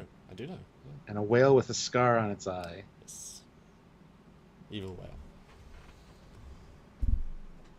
Anyway, I don't know why they went to Citation Ops. They were just running, I guess. For this joke. Yeah. I guess I know no one's in Station Ops because no one likes Station Ops in the Marine Universe, even though they thought to build one. And clearly it's the same... Doesn't make sense either, It's the same creature, like the same animal. Yeah. The other thing that really pisses me off is they go into the room, the main room at Station Ops, and I don't know about you, but if I'm searching a room, I'm not going to walk up to the window and go, huh. All you have to do is walk through the door. You got a survey of the room. So for them to walk up where they did and have the kids like sneak up behind them. Or you walk in, say, computer, scan this room for alien life signs. Detected. Okay, great. Yeah. Yeah, it's nonsensical. And they're not even trying to make it logical. Yeah. Unfortunately, they're just sort of just doing it. Yeah. This is not holding up so well when scrutinized, which is a shame. It's still fun. Yes. Like a lot of Mirror Universe stuff is, but... Well, like you said, even having this doesn't make... Like, the gag about the whale is great, but it should have been sharks. Yeah. You know, well, sharks aren't the same intelligence as whales, so... But they're should have been a mammal of some kind. But I mean, like a dolphin. Or Xindi aquatics, right? It should have said something new about them, because to get from there to there, I don't see them... Or it's not station ops, it's like shark training weapons array. Like, it should have been something different, because why would this ship have this in this universe for this reason? It's like... There's a lot of problems when you start looking at the parallels between our universe and Mirror Universe. They just wouldn't be the same, but they whatever. just want to reuse a set they don't get to use very much. Yeah. But they capture them again, and then they force field them in, and for some reason the Admiral can't turn it off, or beam out, or anything. Yeah. And also there's no crew to stop them. Well, she does, because she's just behind them, that's all. Because they go to the bridge. How do they get to the bridge? I guess the bridge is on a deck with a lot of other things, because it's like, oh, the bridge is over here. And then they open the door, and it's not a turbo lift. It's a hallway. Yep. It's amazing how easy it is to walk around and tear an Empire ship without any attempts to hide, just running. It's amazingly easy, Stuart. Why can't? But it looks like a turbo lift control. But then he says, "Go help the Admiral. If anybody that doesn't, will get the agonizer." So they run out. It's like a this turn. And it's silly. It's fine. And then computer, seal the bridge doors. Don't open again without my command. Well, the other you is... What is wrong with you? Well, and also, there wouldn't just be 2 soldiers on the bridge. Where's the bridge crew? Yeah, exactly. This would be a fully manned ship. Well, it's just as manned as Voyager A in the prime time. That's the joke, yeah. So it would have been funny had they... Because they missed the opportunity of having the actual mirror crew. Like, it's hard to explain everybody, but if they'd had the entire crew then come in and shoot them all, or have a nice Tellarite, the Doctor be evil, like, you've got everyone paid staff for this, why aren't you utilising the entire crew? Because this wouldn't be abandoned. And as you say, like, the other Chakotay can just unlock your lock, because he's the same as you, or Janeway can override it. Like, it doesn't pace well. And then, Chakotay knows about the creatures, which he could have been told about, but the way it plays as if he's already fought them, which he hasn't, it's when he's on saying, the things that I totally know exist that are coming that I've seen. He says, is that the Loom? It's like, what? I guess, yeah, you would have heard it from the kids maybe, but... But it should have been Gwen. Yeah. It's just weird to give him that I agree. And then Wesley said he'd keep them away, but that was in our reality. This is somewhere else. Yes. Which is interesting. That means these are mirror universe looms, or are they out of the universe? No, they're the same loom. They're the same loom. Okay. I think. And this is where it's interesting, because Chakotay just said, is that... And he says, they are much worse than you described them, implying that the kids told them all about it. So, yeah. But yeah, they can... And it's interesting, yeah, because the Shatter's in front of this Voyager? Or is it in this Voyager? Looks like it's in it. It's hard to tell from that view, but then when we see it from the top later, it's clearly not in it. So they can't be in it because they're traveling. Yeah, it's not in it. It's next to it. Yeah. So that was lucky that this Voyager happened to be next to this. Maybe they were investigating it. I don't know. Because you said earlier that they said that every universe in the Turbo Lift is based on their choices. This universe is not based on their choices. So they beamed to it. So as they beamed to it, it created a crack next to the ship. Yes. Possibly, sure. Well, I'd buy that. Or the Loom caused the crack, because they're like, oh, these mother effers, we can get them now. Crack. Hello there. Yeah. Because it's a fun side effect, Wesley stopping them. But the fact that Wesley stopping them kind of also nerfs them. Because if a traveller can stop them from interfering in an entire universe, do that from the start then. Yeah. That's fine. But then Janeway and Chakotay show up and drop it, Goobag. And we have now got shields that can protect against them somewhat. It was as easy as matching their frequency, so it's actually not that hard to stop, at least in the short term. And then it's like, why do you want us to help us survive? And it's like, no matter what reality we're in, I could never hurt you. Which kind of has a little bit of a moment of, oh. Even though I haven't seen you in 10 years. What are those things? The Loom. They hunt and erase paradoxes. So if we fix this, they should go away and you'll be back to your reality. And Chris Bruce says that whale is directly related to the whales Kirk brought back. No, because evil Kirk did not go back to rescue evil whales from evil whale probe with evil... I think he's talking about the regular whale, Jillian. No, he says that whale. Even the whales are evil, that whale. That whale is not the same whale. That would make sense. He's not talking about that whale, though. Okay. I know what he's talking about. That whale is not. But our whale is, yes. Jillian is, yes. But yeah, Chakotay convinces her... And it does make sense, right? Like, these creatures have nothing to do with this universe. This is a problem. Help and we can save your universe. I mean, it's... You know, especially as anyone the Loom kills will kill forever. And then therefore kill... Because this is a fine timeline. If the Loom kills Janeway, that will rewrite this universe's history and there's nothing to change it. So they've got everything to lose here because they'll unravel that. They'll break the timeline. Because remember, the Loom are there to kill dead timelines. This is a live timeline. And therefore they'll kill a timeline with one single person. Big deal, right? Problem. They're not meant to do this. Janeway starts shooting Loom off the ship, and we get a shot of Voyager A from the top. Well, Yes. ISS Voyager. Yes. And it is a different ship. There's a change. Watch our videos on the weekend. Yes. That was a fun conversation we had. It's not just the color either, by the way, guys. Anyway. Yeah, this doesn't mean we're friends. And then Loom comes in and starts to slow down time as Chakotay reaches for the thing. Gwen, of course, is unaffected. Yes. And, yeah. And I appreciate... Again, the Loom just pisses around and doesn't attack her. It just kind of snarls at her while she ducks under it. And it's just so stupid. But I do appreciate the logic that no one here is unaffected except her. So at least we keep that continuity. Yeah. Although lucky it doesn't kill anyone else, because, you know, it could. And then, yeah, activates the thing, and then 1 second, everything's fine. Very abrupt. Yeah. And it would have been nice to cut to Rock and... Yeah. At the, like, oh, this is a great show. Oh. Yeah.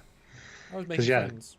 Zero says, I was just growing used to Tuvix's Vulcan Talaxian fusion cuisine. Fusion. Yeah. Makes sense to me. But what an introduction to the real Janeway now. I'm dressed like a Mirror Universe guy with grease on my face. Grey hair. When he was trying to make a good impression. It's just kind of funny. But it's generally quite sweet. Yeah. A long time coming, of course. Yeah. And yeah, look at the detail. Look at the hair on his face. It's actually a hair texture. If you zoom in, it's very clearly supposed to be hair. Let's have a look. I gave it a bump map and they probably shouldn't have. Yeah. Yeah, that's not a good choice, is it? Nah. But yeah, we did it. And like I said, I hope Janeway will tell him, sorry, you're a time medi, we've got to erase you and bring back the real Chakotay because you're a time mistake, given wrong timelines, sorry mate. But good to see you, but don't worry, we'll save you in the past. And we'll undo you and you'll be fine. It's not gonna happen, man. I mean, that's how timelines normally work. And then there's a really odd pause of Dahl being like, "When I've done it without you, Gwen, I want to be with you." And it's like, okay, kind of awkwardly, but okay. And then we get the two ships together. Finally, whole season has led up to this, kind of, sort of. Although again, this ship is a doomed ship because it's from a broken non-timeline, but it's nice for the moment. And that's episode 14. Yes, it is. Cracked mirror. Thoughts, Stuart?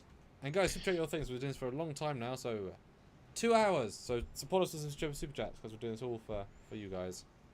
Yeah, super chat in with your scores, please. We'd appreciate that, or just anything you have comment-wise. We'd appreciate it.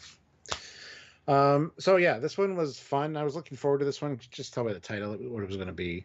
I love that it's kind of like an alternate reality version of Shattered, and yeah, Shattered's way better, but this was still fun. I love the callbacks like Okuna and the Enterpriseans and stuff like that. I just wish we would have seen more of the Enterprise. I wish we would have seen more than just those.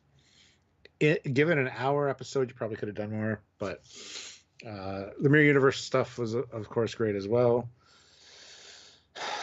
There's a lot of silliness in this one, and a lot of stuff that doesn't make any goddamn sense, but it's fine.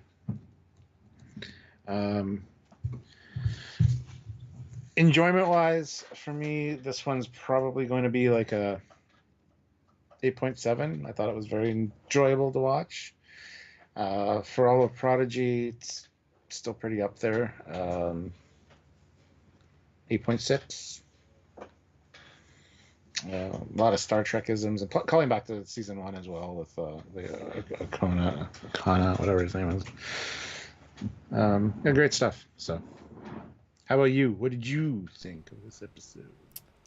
I think they should have done the whole episode as Mirror Story. Because they spend, I think I counted like 11 minutes not doing Mirror, which made they rush everything else a lot. And I would have absolutely loved it better had they jumped in to the Mirror Universe ship via the Pro Drive, tried to beam them, boom, done. Like, start from that point. I think it would have been a better episode. Because in the second watch, the O'Connor stuff is entirely unhelpful in the grand scheme. And while I love the scene with the Doctor and Jellicoe, that's not worth the rest of it. So that was not so good. And losing the Enterprisean stuff, T's are not... It's like a Pavlov's gun, whatever, the Chekhov's gun. Like, you're telling us we're going to see it, we don't see it, I feel disappointed, unfortunately. Because that was obvious to see it, and that would have been great. Even just, they go into the Enterprise Voyager A's office, two Vix's back of his head, and you hear a voiceover, don't have to full model, just the uniform, right? Fine, but again, was looking for slightly more there. But it's a good episode, it's solid, but the fact they don't commit to the bit, I think, diminishes it a bit. Or should be a two-parter and let them really have fun. I like it less from reviewing it with you because there's lots more logical errors than I thought it had. I thought it flowed better the first time, but it doesn't. But I like the fact that they beam into the Mirror Universe and then they're not shifted and then they have a whole ship. But the same problem of like no one on the ship is again a problem, and it feels even more like how can they walk around a full Mirror Universe ship that's fully stocked with people effortlessly? It doesn't feel logical. It doesn't feel right, and there's no attempt to fix that, which is, all you need is a couple of lines, right? All you need is Janeway saying, "How do they know we're on a training cruise, Chakotay? I don't know, Admiral. We've got a skeleton crew of officers. Done." That's all you need, right? And they didn't, and it's like, yeah. So I enjoyed it, but it should have been better. But it was very, very satisfying to see the Mirror Terran Voyager. Although I don't think Mirror Jeremy did enough. She was just sort of there.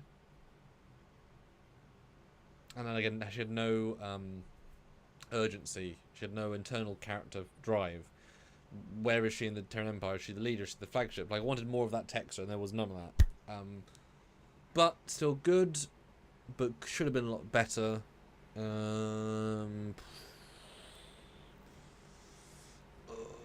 That's a hard one. I think I'm going to round up to an 8. But that's because visually I liked a lot of the stuff. And all the Prodigy... 7.3. I think it didn't do the show as much of a service, but it was fun.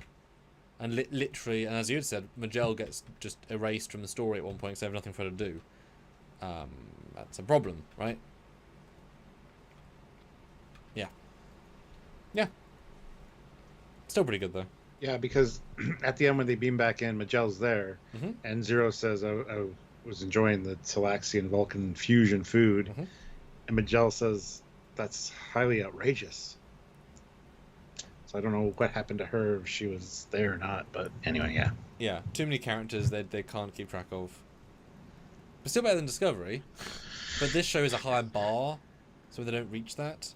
And I've yet to see any episode even getting close, unfortunately, to Kobayashi or the Enterprisean. I was kind of hoping we were going to get one each 10, and we didn't have one last 10. There's only a few left, so I'm kind of sad there's been no standout episode yet. And this could have been, had there been full mirror, but they didn't want to commit to it fully. I don't know. Let's see what you guys are saying. Ray Yes. Ricks, 5 pounds. Fun episodes. I love how the Mirror Universe version of the evil beard for whales is a scar across the eye. 8.5 out of 10. Merlos gives it a 7.3. Stanley's a 7. Raj, another 9 out of 10. Really enjoying Star Trek Prodigy Season 2. Joseph, an 8.2 out of 10. And Ozzy, a 9.1. His mom gives it a 9.2. Interesting. All right. Well, guys, hit the like button, super chat in any thoughts, comments, questions, scores you have. Yeah. And vote on the poll. These things. You know the routine. So we start with a nice shot of a asteroid field. Which this is actually great. I got to jump in real quick. Because it starts out with Dahl's personal log. Whereas last time it was Dahl's or Captain's log. And they're like, Captain's log? Seriously? Just say personal log. So it's actually growing on that, which is great. But this is exposition to the 9s here at the beginning. But it feels kind of cathartic. I Yes. love the binars. They're the ones that fix the construct. Gorgeous. And the fact they're not in any other real scenes. They're in the background of one other bit. Like, all that work for that little moment is tremendous. And also Green Dude, who again I don't even know. But okay. With Hollow Janeway and... Yeah, it's a good start. Basically, everything's fine. Basically. Yes. Everything's doing well, and we can move on. Because the 10-year-old Proto-star is absolutely fine. The Voyager A is fine, despite some of the crew being removed from existence. We're not going to mention the massacres of earlier episodes. Yeah. But we re-established the Flyers, which I thought a good way of doing it via Hollow. Yeah. Floating in space, the was fun. I thought they were going to do the gag when they say end program and the Flyers. I thought they were going to like fall and make a joke out of it, but luckily it didn't. Luckily, it just went organically. As if the holodeck makes sense, which I liked.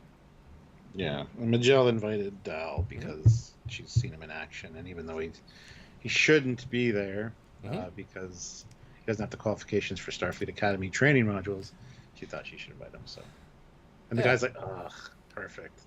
And the Morn character is, as always, just really over the top with his performance. I mean, it's just, every line he delivers is just really.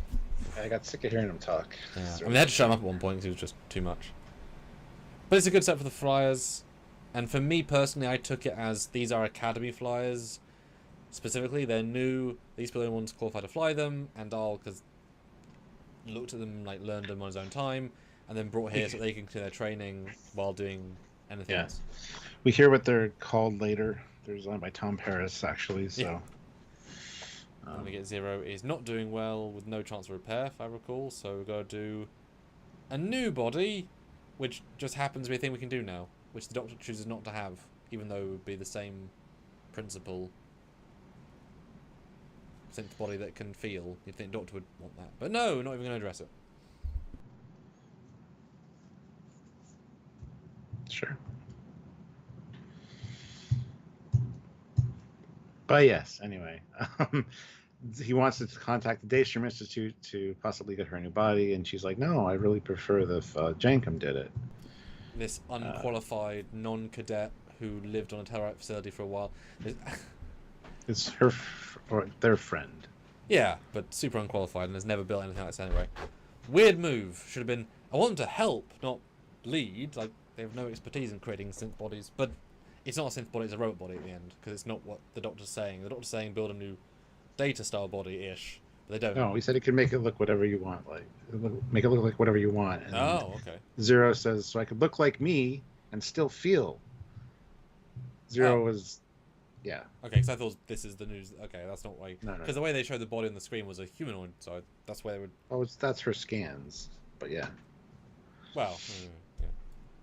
But then we get a rather nice bit of Chakotay swapping the badge from the Proto-star to the all-good thing, and having a lovely internal logic discussion about future Janeway, as in endgame Janeway. Great. Yeah, the first time we saw this badge together was our last day on Voyager. Which, I mean, there are endgame was Voyager. 1 day? Jesus. Thought it took more than 1 day, but okay. And then, yeah, it's not every day you meet a future version of yourself that blasts you back to the Alpha Quadrant. It's like, to think that I look so similar to her in this uniform. And Chakotay's like, well, she did give us the designs. So is that a predestination paradox for the uniforms? Like, oh, these what This is what Starfleet did before. We have to do these. Well, they are quite different. Just the same pattern, but differently coloured. Which we both prefer, because they have nice uniforms. But it's a great shout, and, you know, yay. And then Jellicoe says, stop the mission!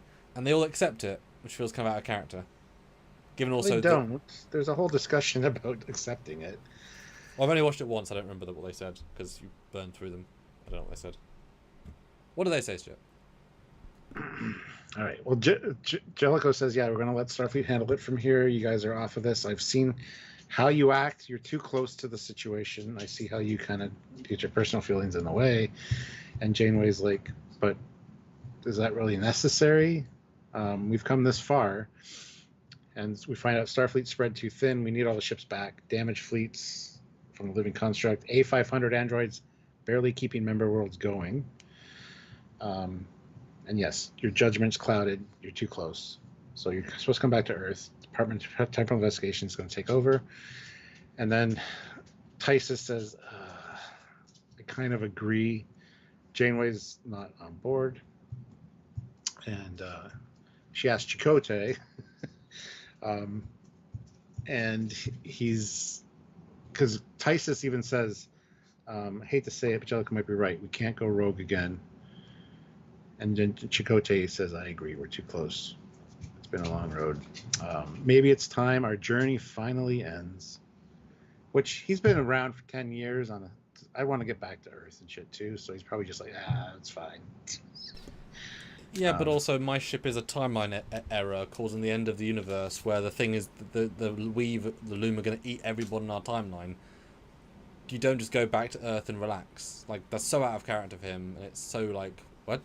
And since they don't give up, it's like a kind of waste of time to say this scene. Yeah, it's strange. Like, they know this is a giant problem, because that's why they got the Proto-star. Don't know. Weird scene. You know, I just realized something that's really reality breaking. So this is... Chakotay was on the island on the planet for 10 years. Yes. Leslie sent them there, the kids there. They never jumped back in time 10 years. Nope. So they're 10 years in the future. So Janeway was hanging around for 10 years waiting for them. No, because Chakotay came through the time wormhole at a different point and speed. So in the original timeline, he went back 20-something years for Tars Lamora. In this timeline, he went back only 10 years, and Wesley took them to the present day. So it was just a different level of time jump. Okay, that makes more sense then. Yeah. All right. Not a problem. But it means that he was always there. No, it wasn't. He wasn't there before. Doesn't matter. But we get a great shot of the Voyager A as a wireframe, which is great. And the kids are all like, I can't believe it's over. We've risked life and limb. And we were important, but now we're not. Don't worry, they'll make a rogue misfit division. No, they won't.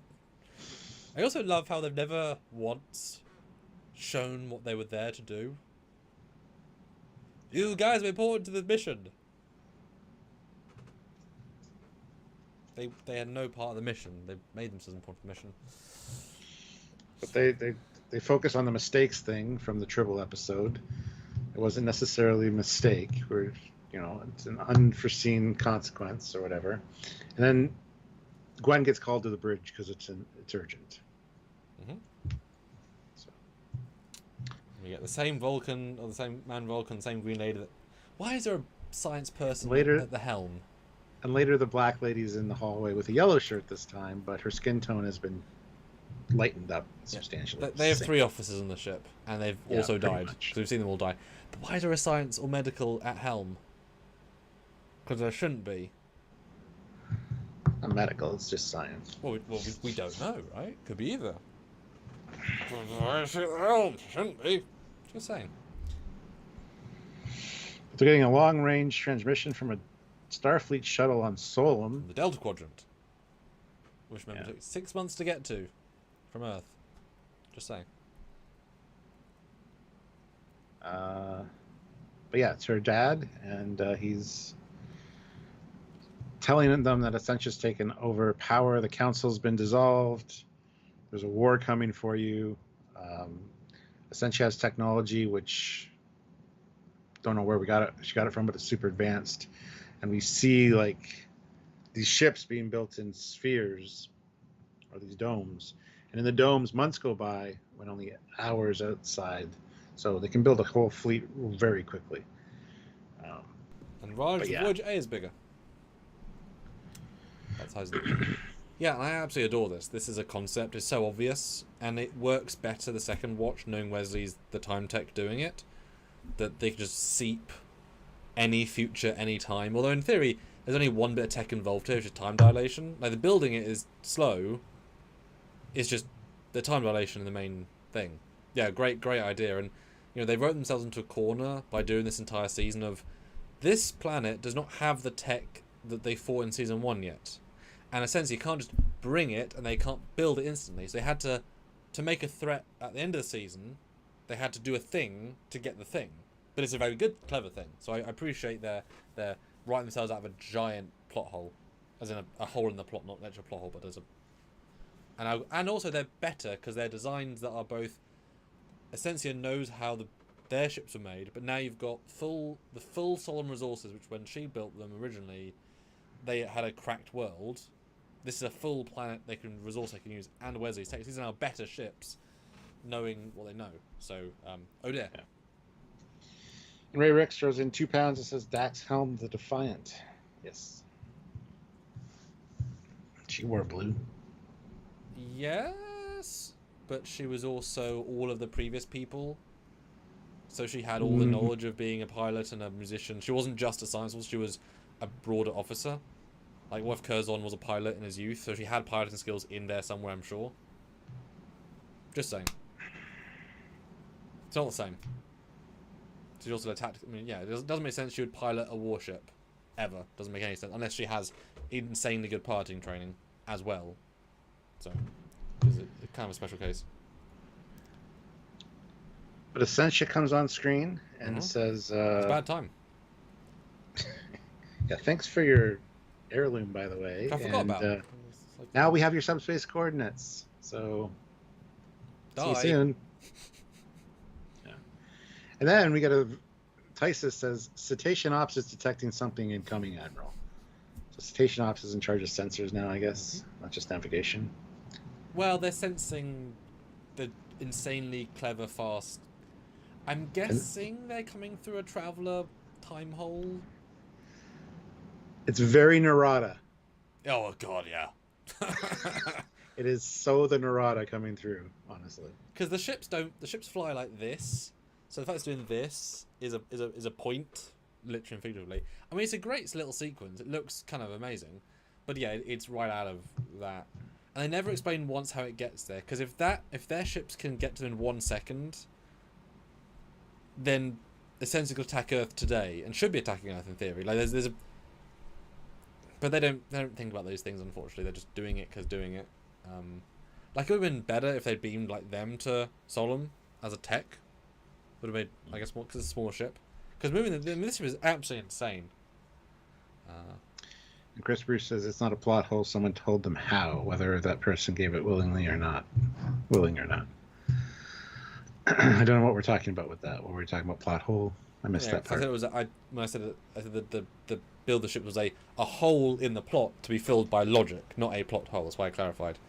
Because they had to get to be without any. Yeah, I was careful on that.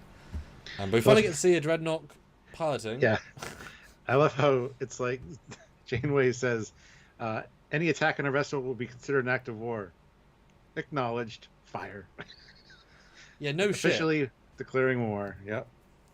And yet they say in the later episode we can't beam down because we don't want to do a state of war.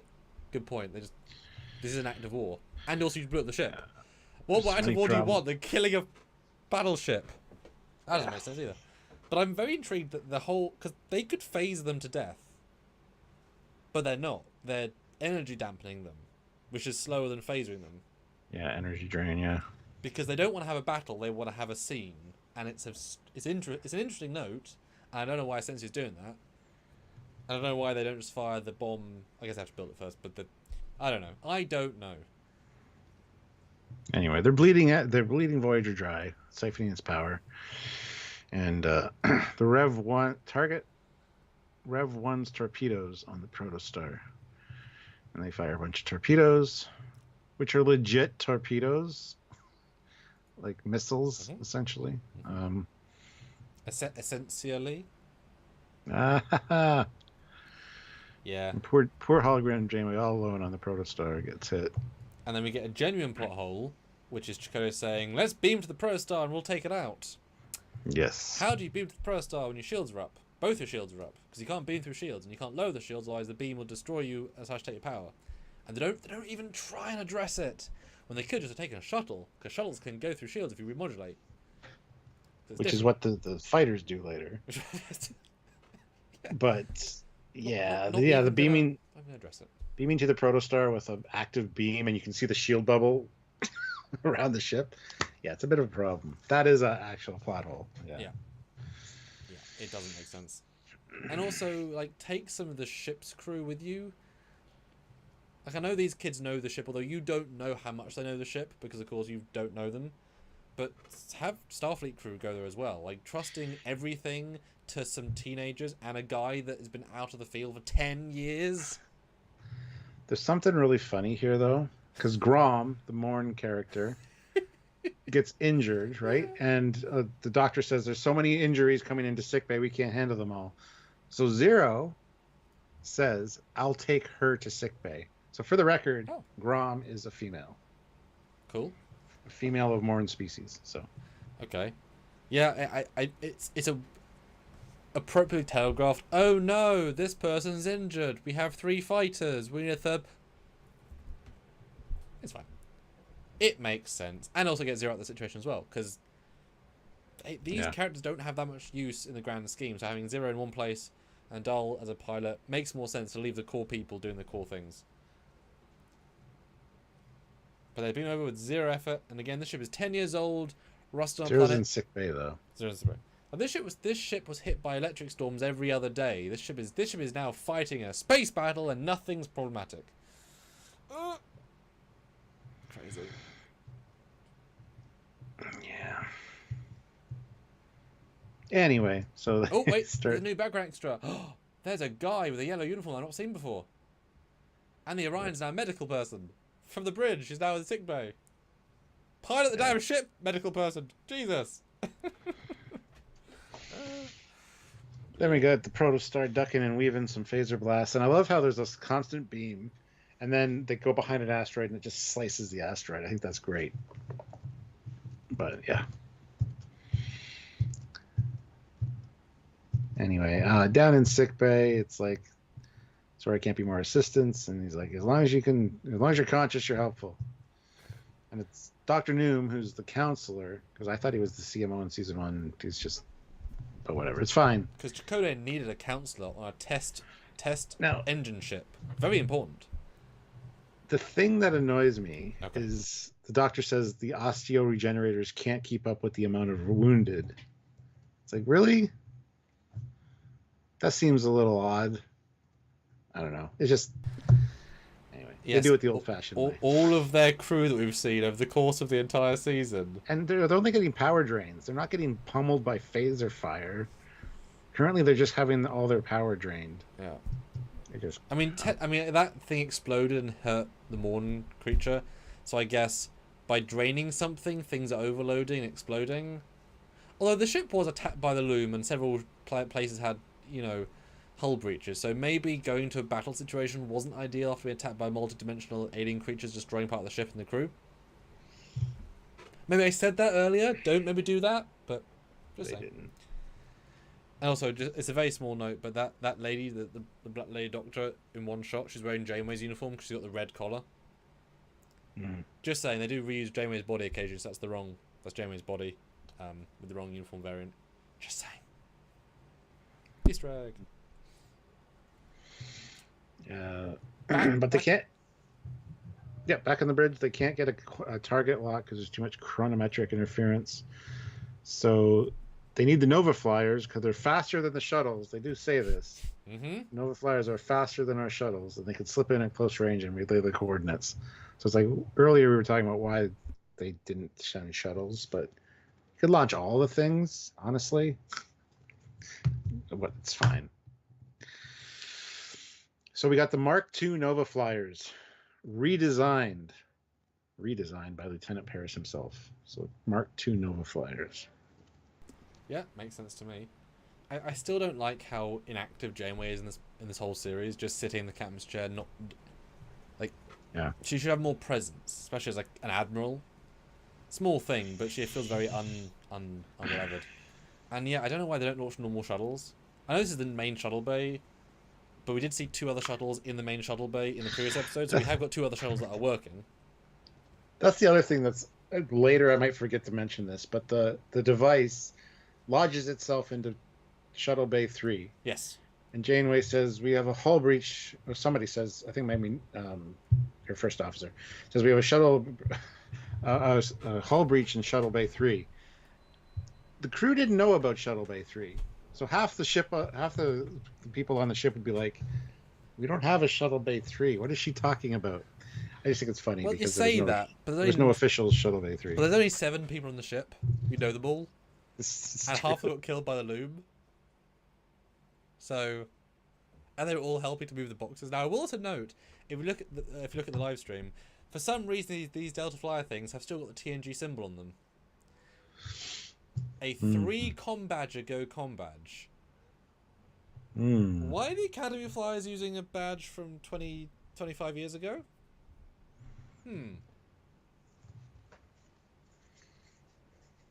Yeah, it's the Enterprise D pennant is what it is. That's wrong. That's just flat wrong. Anyway, yeah. But yeah, why don't they launch normal shuttles? Because they should have at least... And actually, there is an MSD, and there's lots of shuttles. They should have Type 9s, Type 8s, Type 12s, 16s, whatever. They've got a crew of 800, except the Loom kills. If the thing is to have scanners and to shoot the drones, they should have launched...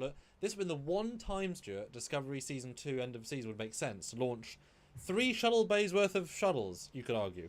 Like 10 shuttles, various kinds, and these would have been great. And they don't, and there's zero reason why they don't. Zero's in sick bay. So.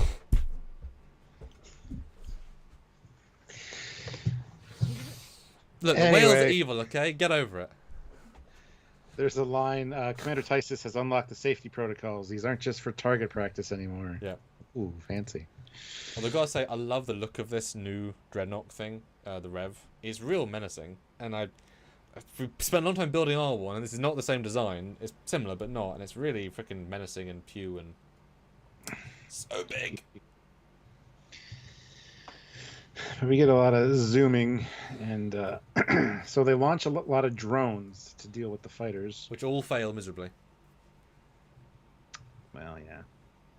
Except they do stop quantum torpedoes from hitting the ship, which is kind of cool. Indeed. That's not what they were built for in this situation, but... Yeah, just lots of pews. I mean, it all looks nice, but it's kind of okay. Very Star Warsy, dare I say. Warsy. Yeah. Even like just the designs that we're seeing, and also the space battle, like the battle. Yeah. Well, they lock a target. They fire quantums. They divert power to fire the said quantums. And in a rather good ploy, they use the knowledge of Wesley and all the thoughts and all the cleverness to make an anti-quantum web. That's a big thing to do. Yeah, and then it's almost like those are the only quantums we had on board, Admiral. Because it's like, it's just the defeatedness of like, oh. Well, they said we diverted power to fire them. I don't know why you need power to fire them. They're just in a tube. You just press it. But whatever. They said divert power to fire them. So once you fire them, that's the. But don't worry, this causes no damage because they're fine next week. So they're fine. It's all good. Everything is fine. Apart from shield power at 3%. And then 2%. And they're fine. That was our best weapons. We're not doing good. Yeah. And then the reveal. Back in the Delta Quadrant. Man is timing and oh dear. Who is it, Stuart? Well, the people that's helping with all their strategies and all their new tech is, in fact, a traveler. How the hell did they successfully capture him? Because he was... Last time we saw him, he kind of vibed he paused time as well. That's kind of the way they framed that scene. He energy waved some Loom. Yeah, we don't even know how she found out where he was. Like, it just... Yay. It's a great cliffhanger, but Ascension has been able to, I mean, with his tech, but this woman, who is just some leader of a resistance, right? She wasn't anyone special, has able to capture a interdimensional being with the power of a god, design a device to pump information and schematics out of his brain to build tech there and then, because they build this weapon on the ship as they're talking about it, right? In the next episode. That's built as they're talking. So they've got a matter replicator that can build that tech. And, like, that's amazing, Ascension can do all that. Holy hell, she's an amazing villain. Not only that, but on our super secret awesome weapon, let's put a visual countdown timer on the outside of it for anybody that might see it ram into their ship. And let's also make an access hatch where people can access the internals and actually fuck with it. But Stuart, how would they do that? Because there's a time bubble. You'd be dying as you walked into it. How would they even get to it? There would be no way, obviously. So that's why we did it. I mean, first you need to work it in theory out of. Although since Wesley gave her the plans to build it, he presumably designed in it the ways to stop it. Sure. Yeah, absolutely. I like that idea. Yeah. Which will do the next episode. But there you go. Episode 15, the end of the third arc. But of course, I forgot to mention the Traveler was Wesley, by the way. No, you said that. No, I just said a Traveler. I left it like vague. Nobody said anything. Oh, sorry. Guy with the beard. He's on screen. You can see him. Yeah. So like normally at the end of our batch, but we're doing one more as a part 1, part 2. Yeah. So Stuart, what do you think of episode 15, the end of the third arc? Before we go into the last arc, the resolution of the story. Guys, please do put in your super chat thoughts about this. We'd love to give your $5 thoughts on this episode and your scores. Yes, scores are important, so super chat in if you can, because super chats are also important.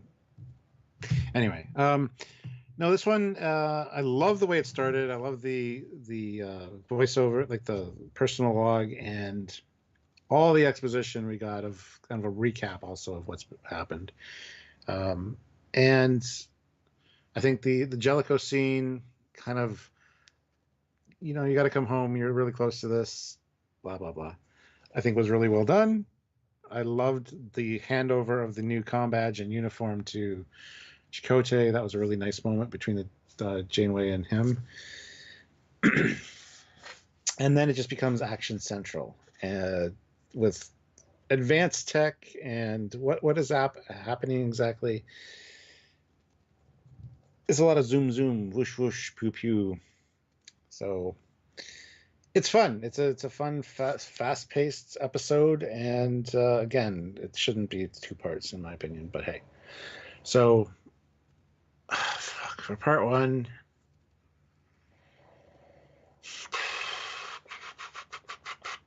I'll give this one a 8.7 for personal enjoyment. For Prodigy, I hate these. I hate doing this. I'll give it an 8.3. I think it's really utilizes almost everybody except for Zero. Part 2 does that, but everybody else is doing something on the Proto-star. Do anything practically? In this episode, not really. That's more of the next episode. Also, neither with Slug guy, but obviously barely in anything. Murph, yeah. So yeah, those are my scores. How about you? What did you think of this one, and has our discussion changed anything? Well, I had fun talking about it with you. I'll say that, and zipping through the zipping bit. And it's a very fun one to skim, because they obviously had a lot of fun making it, with some great ideas, but it's funny if you actually summarize it. It's ship gets stuck in beam, does things, pew, fail, whatever, move on. It's a weird one to summarize, because it should be a big space battle, but it actually isn't in any way. Mm-hmm. Yeah, it's an odd one. It's really fun, but it's very much capturing the vibe of episodes 1 and 2 of this first season. It's a Star Wars episode with a Star Trek skin, which is fun, but it could have done so many things to make it more flow well, like having shuttles, like having the Type 9, like other things pop in that could have like had a bit more to it, whatever. But I like the fact they didn't just shoot them, the fact that they power beamed was a good little twist. I liked the Dreadnought with the cables, I liked build weapons on the fly. We know that's for the next episode, but that's the same storyline. The Wesley reveal end is excellent. That's a really nice thing, because you would never been to see that coming, right? Like that specific version of that, it's entirely unpredictable. So that was really good.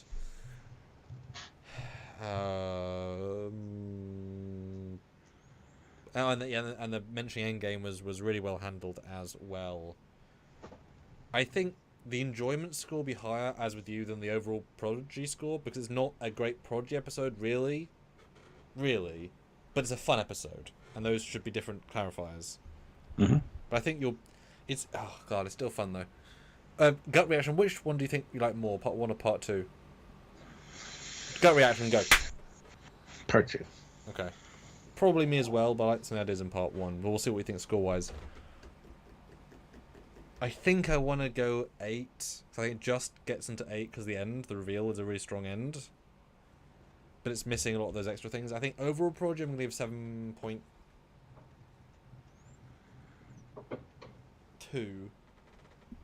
I think it doesn't do itself quite as well for the overall Prodigy. Yeah. Mm-hmm.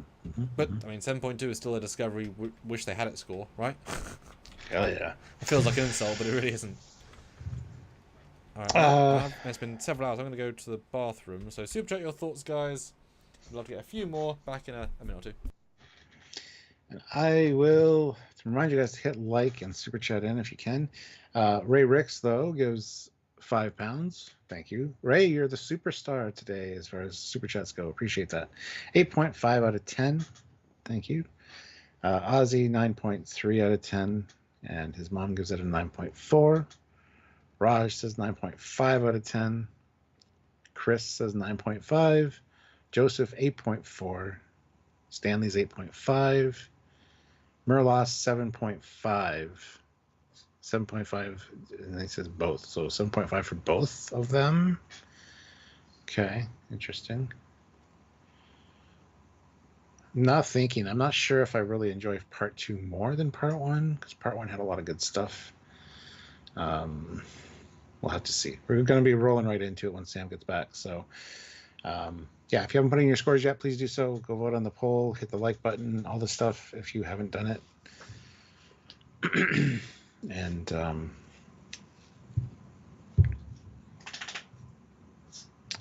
yeah,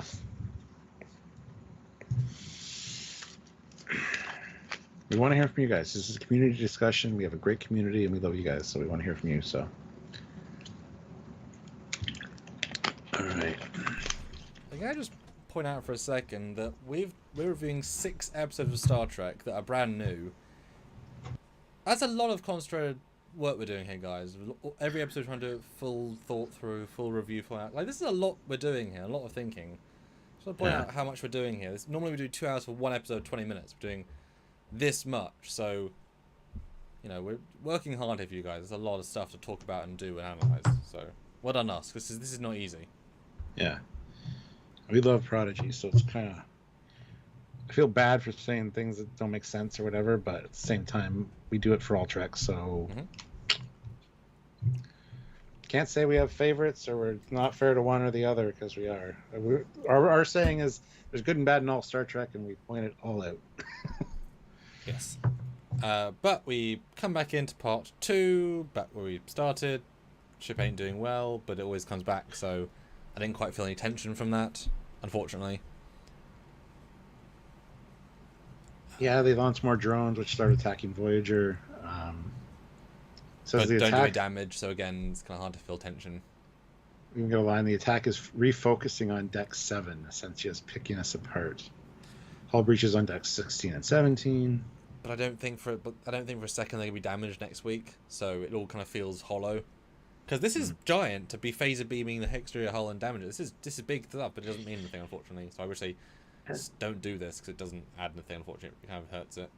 And then they target Deck 8, sick bay, and evacuate sick bay. So everybody's getting out, and you see the drones outside the window, and then Proto-star Good comes in, shots. sweeps in, and starts taking out drones, which is really great. Yep. Makes sense. Some beautiful visuals outside the window of the Proto-star. Don't know why they didn't launch shuttles to help, but okay. And they even use a tractor beam to slow the drones down so they can start picking them off. Yes. Which is a great use of the tech. I love that. And it's nice to see that to finally be used. Nice shooting, Murph. Pew, pew, pew, pew. Yeah. We understand something he said. Yeah, they're having fun with that. Yeah. But they should have launched, more shuttles that all had phase. And quantum torpedoes, Stuart, remember? They had quantums? Shuttles. Yeah, they did. Launch those damn shuttles. But they're fighting back. So she goes to Wesley and say, hey guy. I'm going to hurt you either way, but more so if you don't tell me how to kill them. So show me a possible future. And then somehow he shows her. And I'm sure shots wasn't in the trailer, because this is obviously the classic, like, F you were doing it shot. It's a great explosion, by the way. Yeah. The way it steer the ship. Beautiful particle physics, yeah. Yeah. It's real bad. And it would have killed the Proto-star too at that range without shields. Yeah. And it's a lovely, like, oh no. I guess we'll do that then. So fire the incursor. And at this point, first time watching this, I was like, holy shit. If that hits the ship, they're screwed. How are they going to get out of this? I figured Voyager would get destroyed, and there would be some kind of time shenanigans to fix it. Yeah. I thought that too. Because that's a big fucking device. And I was like, if it's a torpedo, the ship's gone. Sorry. No shields, no power. And it certainly can't do a space battle in later episodes, can it? I love that they try to use thrusters to get out of the way, and you actually see them fire. That's kind of cool. But yeah, it's just cuts right through into Shuttle Bay 3. And actually, I didn't realize this. So it actually, oh no, yeah, it goes right through. Yeah. Oh, there's the Binar. Hey, Binar. And it's a proper hit. This is like a 3, 4, 5, 6 deck hit. Yeah. It's real bad. I love the powers flickering, and it's great. It's like, what the hell? What's going to happen now? Well, I do remember thinking at the time, as in once we learned it's a time dilation weapon, that wouldn't cause the multi-explosion that we saw in the flash forward. I remember thinking that was like a internal different thing. It would have, I think, because it would have, if the time thing that it does, where it accelerates time, hit the warp core, and the warp core started to age. That could be like an internal warp. But that would have been a single middle, not a fireball reaching out. Like that says about like loads of bombs. Like, is it?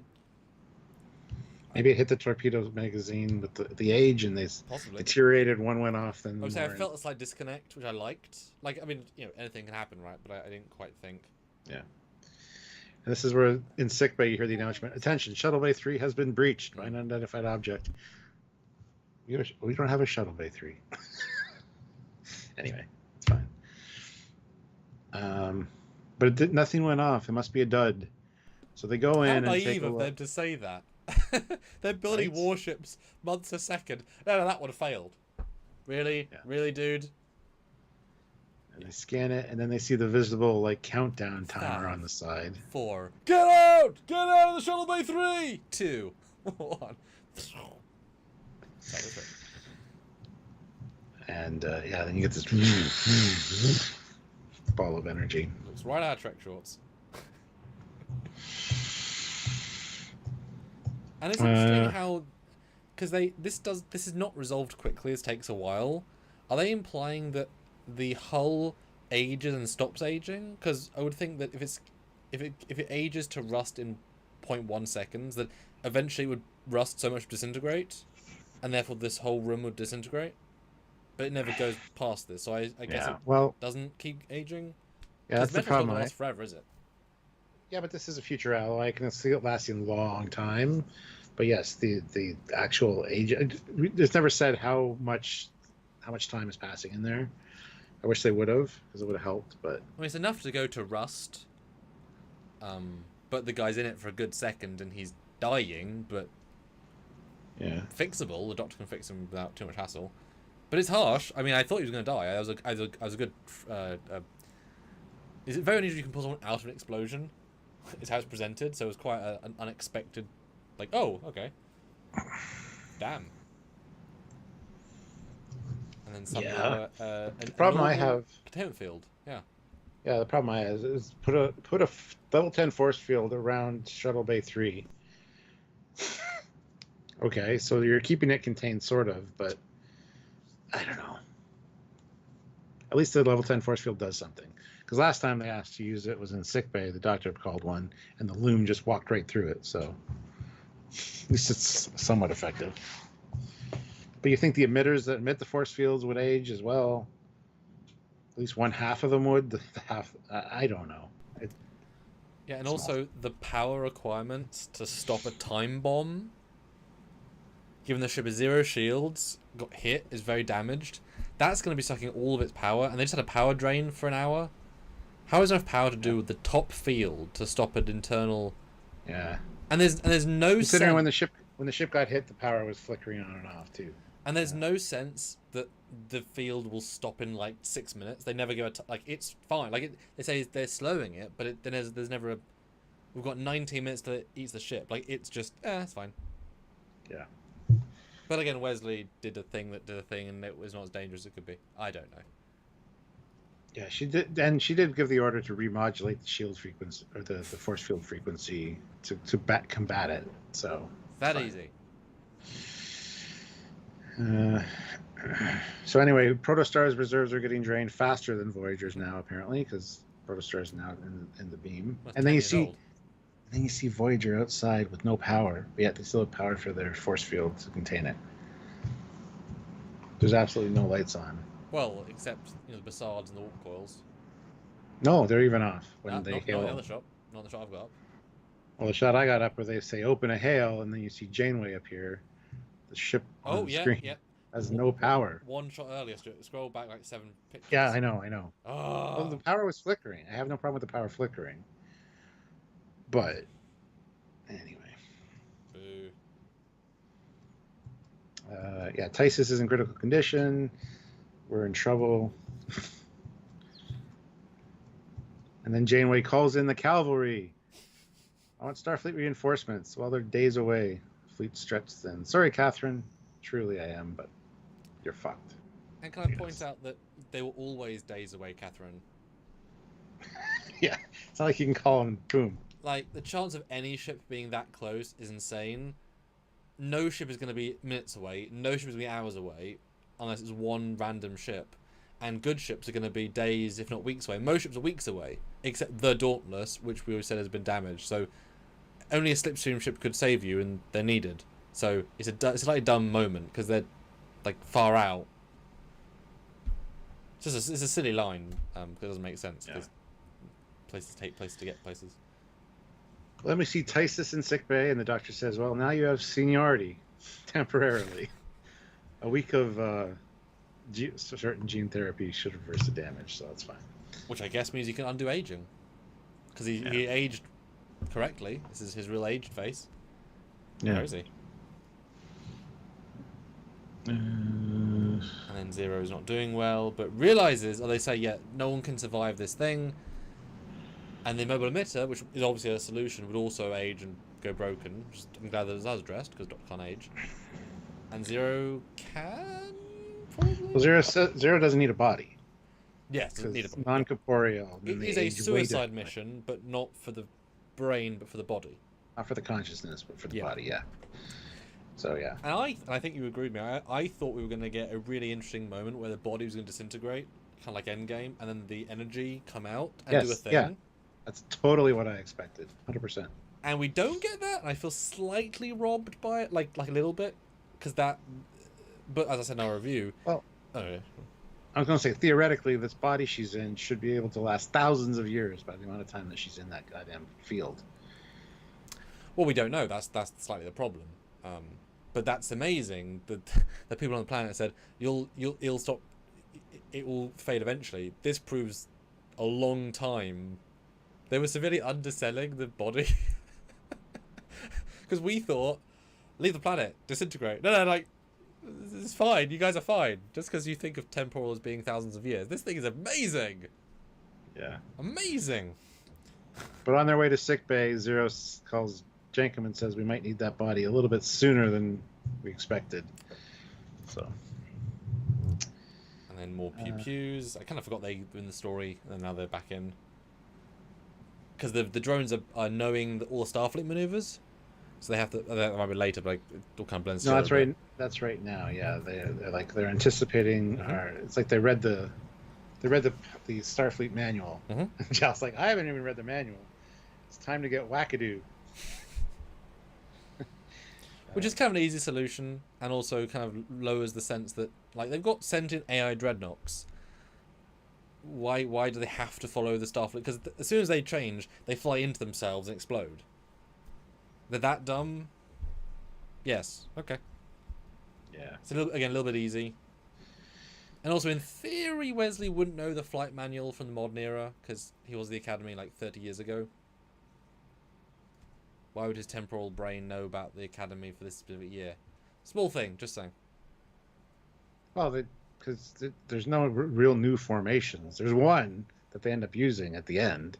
That's a new formation that hasn't been successfully done yet. But even flight crews today are flying formations from like 100 years ago or more. I guess also there's a new fighter. I thought they might have developed some new stuff with it. I don't know. Yeah. Anyway, medical bypass or emergency authorization to get into the force field. Despite having no rank, no authorization, and no part of the ship's official crew manifest. Yeah. Able to access a force field that's saving the crew. Hashtag it's okay. Hashtag it's okay. I like that. That's one of my new favorite hashtags. Holy shit. That's funny. Hashtag it's fine. Like, and it's funny because if I was doing that, I would have had the doctor in sickbay authorize Zero to have control of medical and have a line of that and fix the problem. That's what I would do. But my content is not limited by length, right? So I would do that to finish that plot hole. It's fine because I would have had that and it would have been a nice moment. But that's, or the doctor could have zipped down and done it for him. That would have been kind of cute as well and kind of sad. Good luck, Zero. Anyway, we're Jankum. I thought you were keeping the shields up. He's like, I got other things to do. Zero needs a new body now because of this time weapon thingy. But luckily, this 10-year-old rusted ship that's almost broken can do everything fine, so don't worry about it. Yeah, but keep the ship still because otherwise Zero might have a third arm. Also, who cleaned the vehicle replicator bay? The computer. They just transported out all the dirt. Is what they did. Because it was a mess, and that was the whole point. Because it's been buffed and cleaned. So to do that, you know. Well, if you just lock onto the dirt, all it remains is the clean stuff, right? Yeah. Okay, I'll buy it. I'll buy it. Anyway, so we get access to this panel, which makes no goddamn sense either. And Zero asks Rock if there's any chance you could help with an advanced time weapon. To of course, just let me know what you're seeing. I think these are so wonderfully done, these moments. You feel genuine pain for this guy, and the pacing's good, and you know they're dying, and it really nicely done, I think, emotionally. And then Ben, that's hilarious. Spinning, that's a neat trick. Yeah, it is. Yeah. Yeah, so they just start doing crazy maneuvers, and as a result, the drones start flying into each other. And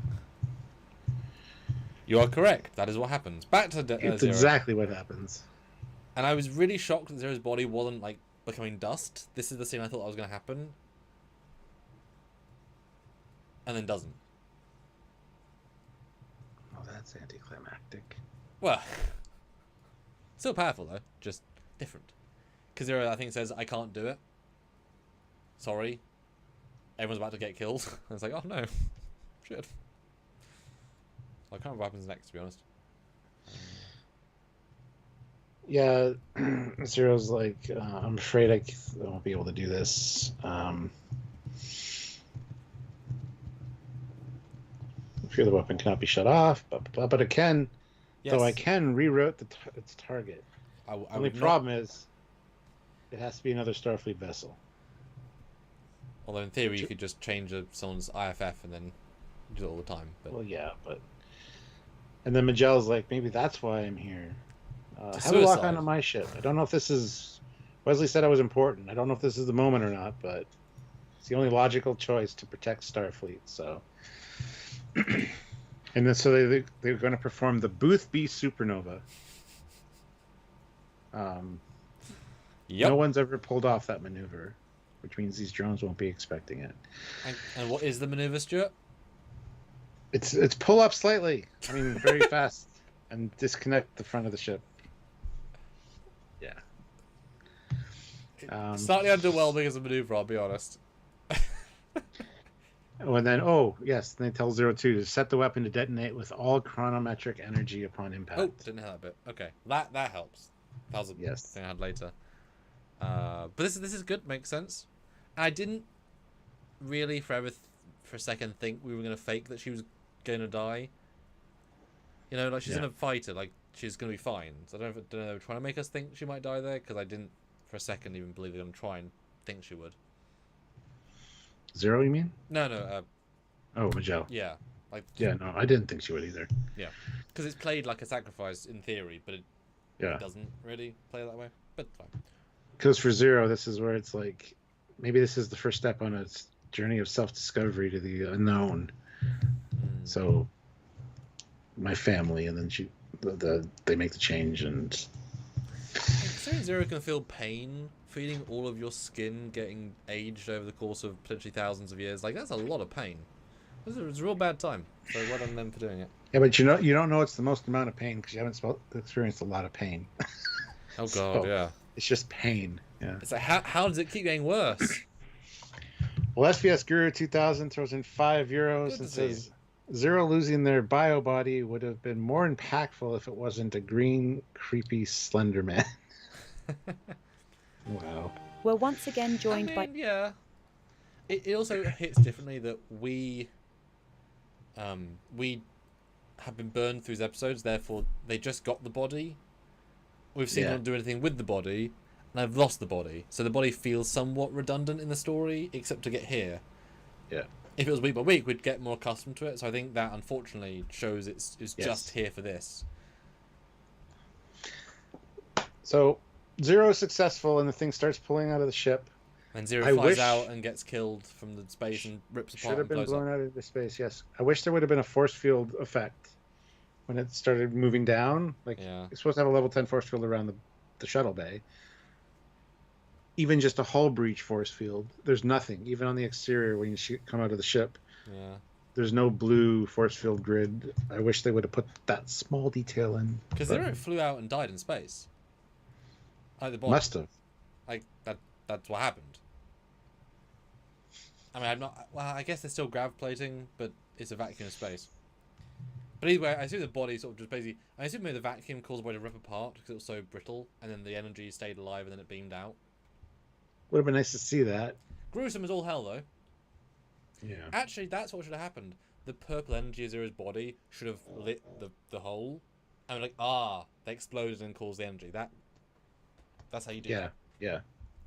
But I really like the slow... graceful, I'm gonna kill you of the bomb. It's not meant to be launched twice, so he's very chill about it.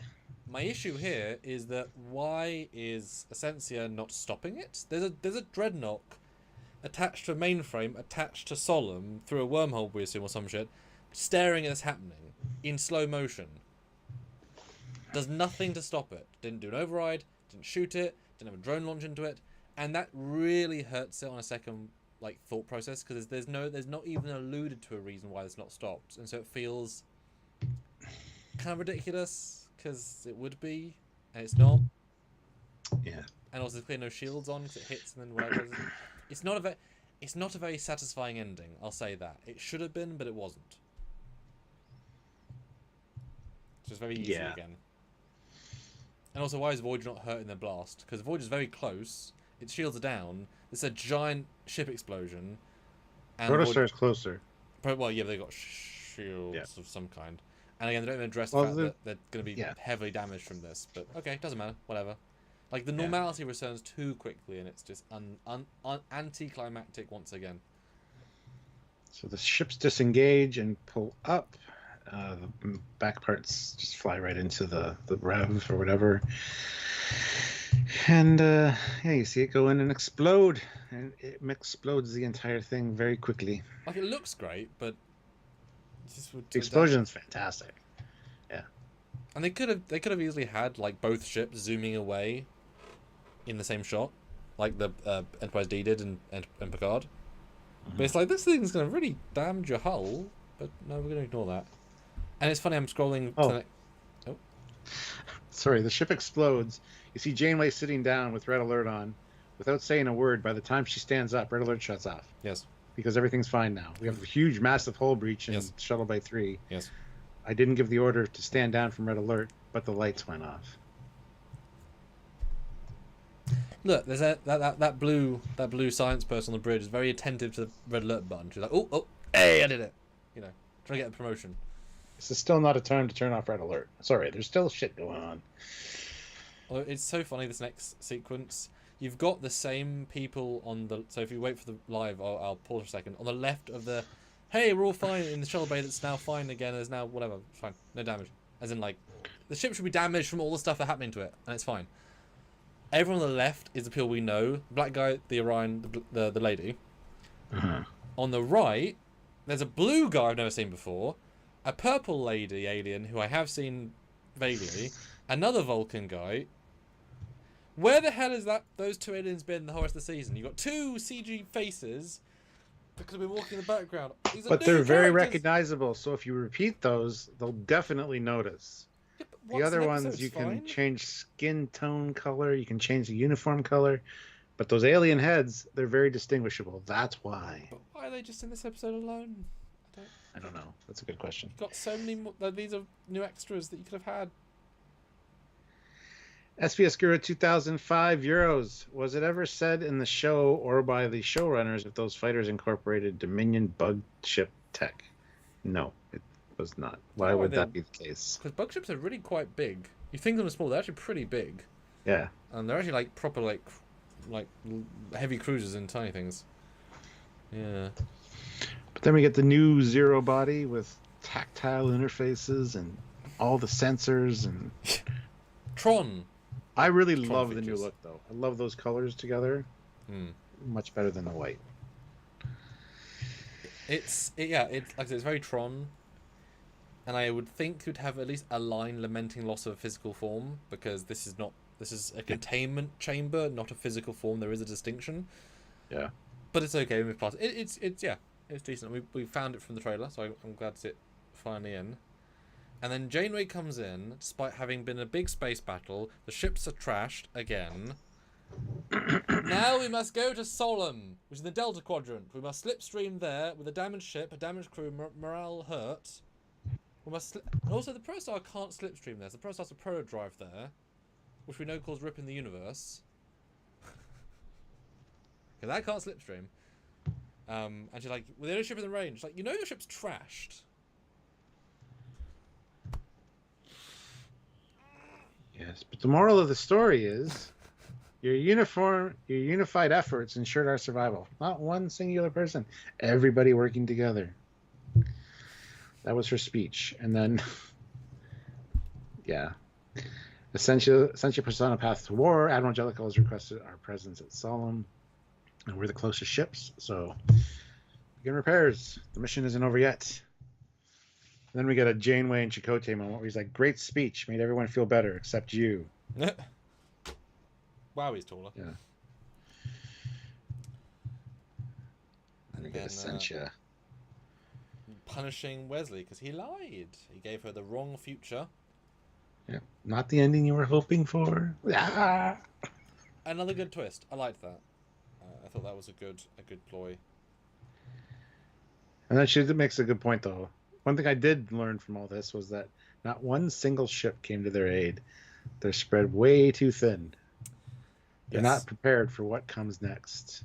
Well, as I said, given they can teleport ships to anywhere instantly and have time weapons, just launch them all over Earth and time. That like you've got enough to do good stuff here, Sasu. You're fine. You can do it. But yeah, end of episode. Hashtag it's all fine, Ascension. It's fine. Okay. 6 episodes, Stuart. My goodness. We started with the flight of the Proto-star. We ended with A giant sort of battle with a sort of crab with a traveller giving sort of time tech to a bitch, let's be honest. So, what are your thoughts on Part 2 and how to get better Part 1 and give me some scores? And how do you feel, first of all, with our review process? Because that was quite an in-depth little discussion. I did a pretty good job. I mean, we probably glazed over some things. If we were doing each one individually, we'd focus on a few more details. But I think we did a really good job at hitting everything, more or less. And yeah. What was the other question? Sorry. What do you think of this episode? Oh, yeah. Standard fact. Trying to determine whether I like this one more than the first one or less. Because kind of less happens in this one. It's just Zero dealing with the device and them coming up with a solution. Like, there's really not much.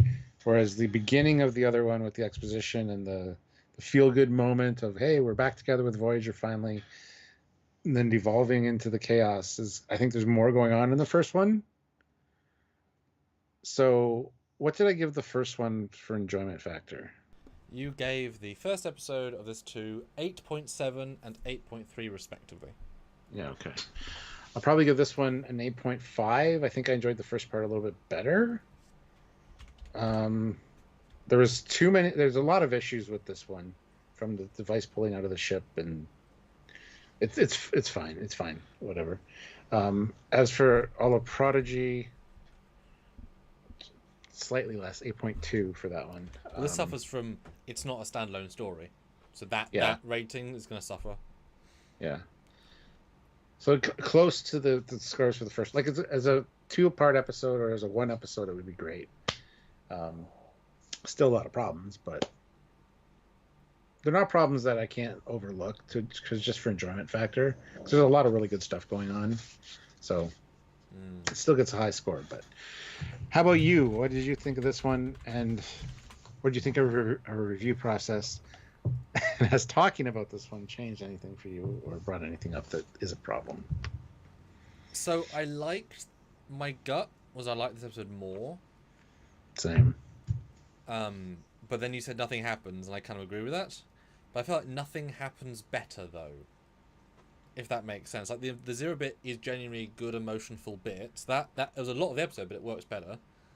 I liked the time bomb a lot, just from a structural point of view. I liked the I'm scrolling. But is that all that's in the episode? Have I scrolled the whole thing? Oh, maybe. Pretty much. The time bomb would have been more effective if it hit the ship and then did a time thing where it started aging everything in the explosion. Because then all the debris from the ship would just be like turned to dust. Yeah, and what you'd said, the structure of this season implies, it tells us this is a dead timeline dying, the moths are killing it. Therefore, you could kill Voyager now, kill the crew, and have the Proto-star be the thing that saves the timeline. And that would be an amazing end to this episode. Have them fail, lose, and I mean, they're obviously erasing they're obviously fixing the timeline, which means Proto-star back, changing Chakotay. That has to happen for the thing to solve. So that would work. The fact that the Voyager got so attacked, so damaged, so hit, so time bombed, and I am sure it's going to be fine next week, and it can't be, because now Ascension said war. That to get Delta Quadrant, pacing wise, it's totally broken structurally. But don't set those goals and don't set those big motifs if you're going to do that. But the thing is, can you do less but better? That's what I think. I think this did do less but better. But the ending is kind of weak with the lack of Dreadnought even trying to stop it. And all you have to do to save that will be Wesley. Cutting to Wesley at the end. Essentially says, Dreadnought, fire! What? Why is he not responding? Wesley's like, because I put him in a memory loop, whatever. Like, I broke the Dreadnought. Cool, right? Easy. But there's no reason why the end happens. Zero. Yes, in sickbay. No. There's no reason. Zero's in a new body. Zero's not in sickbay. There's no reason why the ending happened, and that's definitely a problem. So I can't see any logical rationale for that, especially with a bomb that slow. But I feel like I enjoyed it more, so I'm gonna rate it on that. I don't know why I do, but I feel like I like it more. Okay, that's fine. Gut reaction there. So I'm gonna give it 8.1, so 1.1 higher than part 1. all the Prodigy, it'll be equally lowish because it doesn't do very much and it does some proper constructural things not so well. So I'm going to equal at... So 7.2 overall, matching last week, but 0.1 better for enjoyment. Because I think I liked it better slightly for whatever reason my gut says. Okay. Love that you can't rationalize why either. Nothing happens in either one. It's like... Yeah, I don't know. Okay, Ray Ricks. Because you're the only one who's going to super chat your score. You got your super chat scores for all the other episodes. And I What's will your score say, for this one? $19, we hit a goal. I'm just going to say that. There's a target right there. Just saying. Yeah, After 3 hours of us doing this content. Almost 3.5 hours. Yes. Yeah. Next week, the review is going to be earlier, by the way, guys. Probably on Tuesday. Tuesday is probably where we're aiming for, honestly. And it'll be the last 4 episodes. So it'll be 4 episodes, which is one is a 2-parter, I believe, the last 2. So we got episode 17, Brink, episode 18, Touch of Grey, and then 19 and 20, which is Orubos, part 1 and 2. Ouroboros, so, yeah. So yeah. So put in your super chat scores now, or your scores in the regular chat. We will read those off. Let's close out this poll. Yeah, it's been on for 3.5 hours. So how many? 70 votes, which is pretty good. So which set of Prodigy episodes are the best so far? The winner is episodes 11 through 15. Proto-star is alive, 46%. Wesley is the twist, is 41%, and then the first 5 is 13%. So that's really interesting. Yeah. I did 5, not the 6 we're doing today. So I thought that was fair to get 5, 5, and 5. Yeah. And tomorrow, guys, we're doing a 3-hour ranking on all sci-fi ships. Yeah, it's a viewer's choice ranked tiered list. So any ship from any sci-fi, except for Star Trek, we're going to keep that one separate. So all of the multitude of other sci-fi ships you could throw in there, it'll be amazing. And I think we've had this for characters, which have been fun. You and me have different aesthetic tastes, so there might. Do you think? There might be some genuine disagreement for that. And unlike characters who's an anime lady, we don't know. You can always judge a ship based on the design, so that would be super interesting. And I'd be so amazing to throw in like this random anime we've never seen before, and then like very very interesting. Very excited for that. As a excited. Yeah. Turn up and you can get your favorite ships on there, and we will. Or your hated ships. And make us look at hated ships. Make us suffer as well. Yeah. And so non-super scores, Jeff. You want to read out those? Yep, we got Joseph with 8.5, Ozzy 9 out of 10, Mom gives it a 9.1. Stanley's 8.5 out of 10. Okay. Raj can't score it because they haven't seen the episode yet. Okay. Sorry for ruining it for you. Well, they tuned in, so. Yeah. And next Thursday, Sam will be at my house. Just for the record, guys, because we are going to Vegas. So that's crazy. That's crazy. We're doing it. Yeah, he'll be here for a few days before Vegas. We'll be at Vegas for a whole week, and then we'll be back here for like 4 days, something like that. Yeah. So we'll be doing lives together and stuff. So it should be interesting. Stuff and fun will be had. Chris Bruce gives it a 9.5. Okay. But yeah. But I feel like from having done these 6, this is very much an 8 out of 10 batch. Because you gave everything an 8. And I gave between high 7 and low 9. Yeah. So I feel like this is an 8, this batch. Yes. Which is definitely improvement from the previous batch, which was pretty broad from 8s to 4s. And the first batch was 8s to 6s. Yeah, sounds about right. Yeah. Fascinating. Roger says, I will mention Stargate and Orville ships in the next live stream. So yes, please do. There's a lot of good Stargate ships. A lot of good Orville ships, too. I like the Dreadnought. Hint. He's hinting. I just love Dreadnoughts. I don't care what franchise they've got a third nacelle ring. Well, they have... Or even the Orville, it's not in this Dreadnought, has 3 rings, too. That's what I mean. Just a bigger ship. Oh, yeah, they got 4 rings. No, it has 3 rings. 4 rings. They got 3 rings. They're just... I guess, not as yeah. rounded. They're more squared off a little bit, and it's. Yeah, I guess Orville does have. What does it have? 2 rings? I thought Orville had 2 rings. Orville's got 3 rings. 3? The smaller ships have 2 rings, but the Orville has 3 rings. And the fighters have 1 ring. Yes. Okay. All right. All right, guys. Thank you so much for watching. You guys Yes. are incredible. Yes. So are we. This was a lot. At least half of us. Half of You're me and Sam. welcome. Incredible. Sure. And we'll see you tomorrow for sure. And can't Have a wait good to night. be in the same space, hanging out with each other and doing lives. So As we can then do this, and it'll be real. And instead of this, I won't be going. Until then, he's Commander Cockins. I can interrupt you in person. Yeah. So. Bye, Until then, guys. he's Commander Cockins. He's got a Foley. Bye. Bye, guys.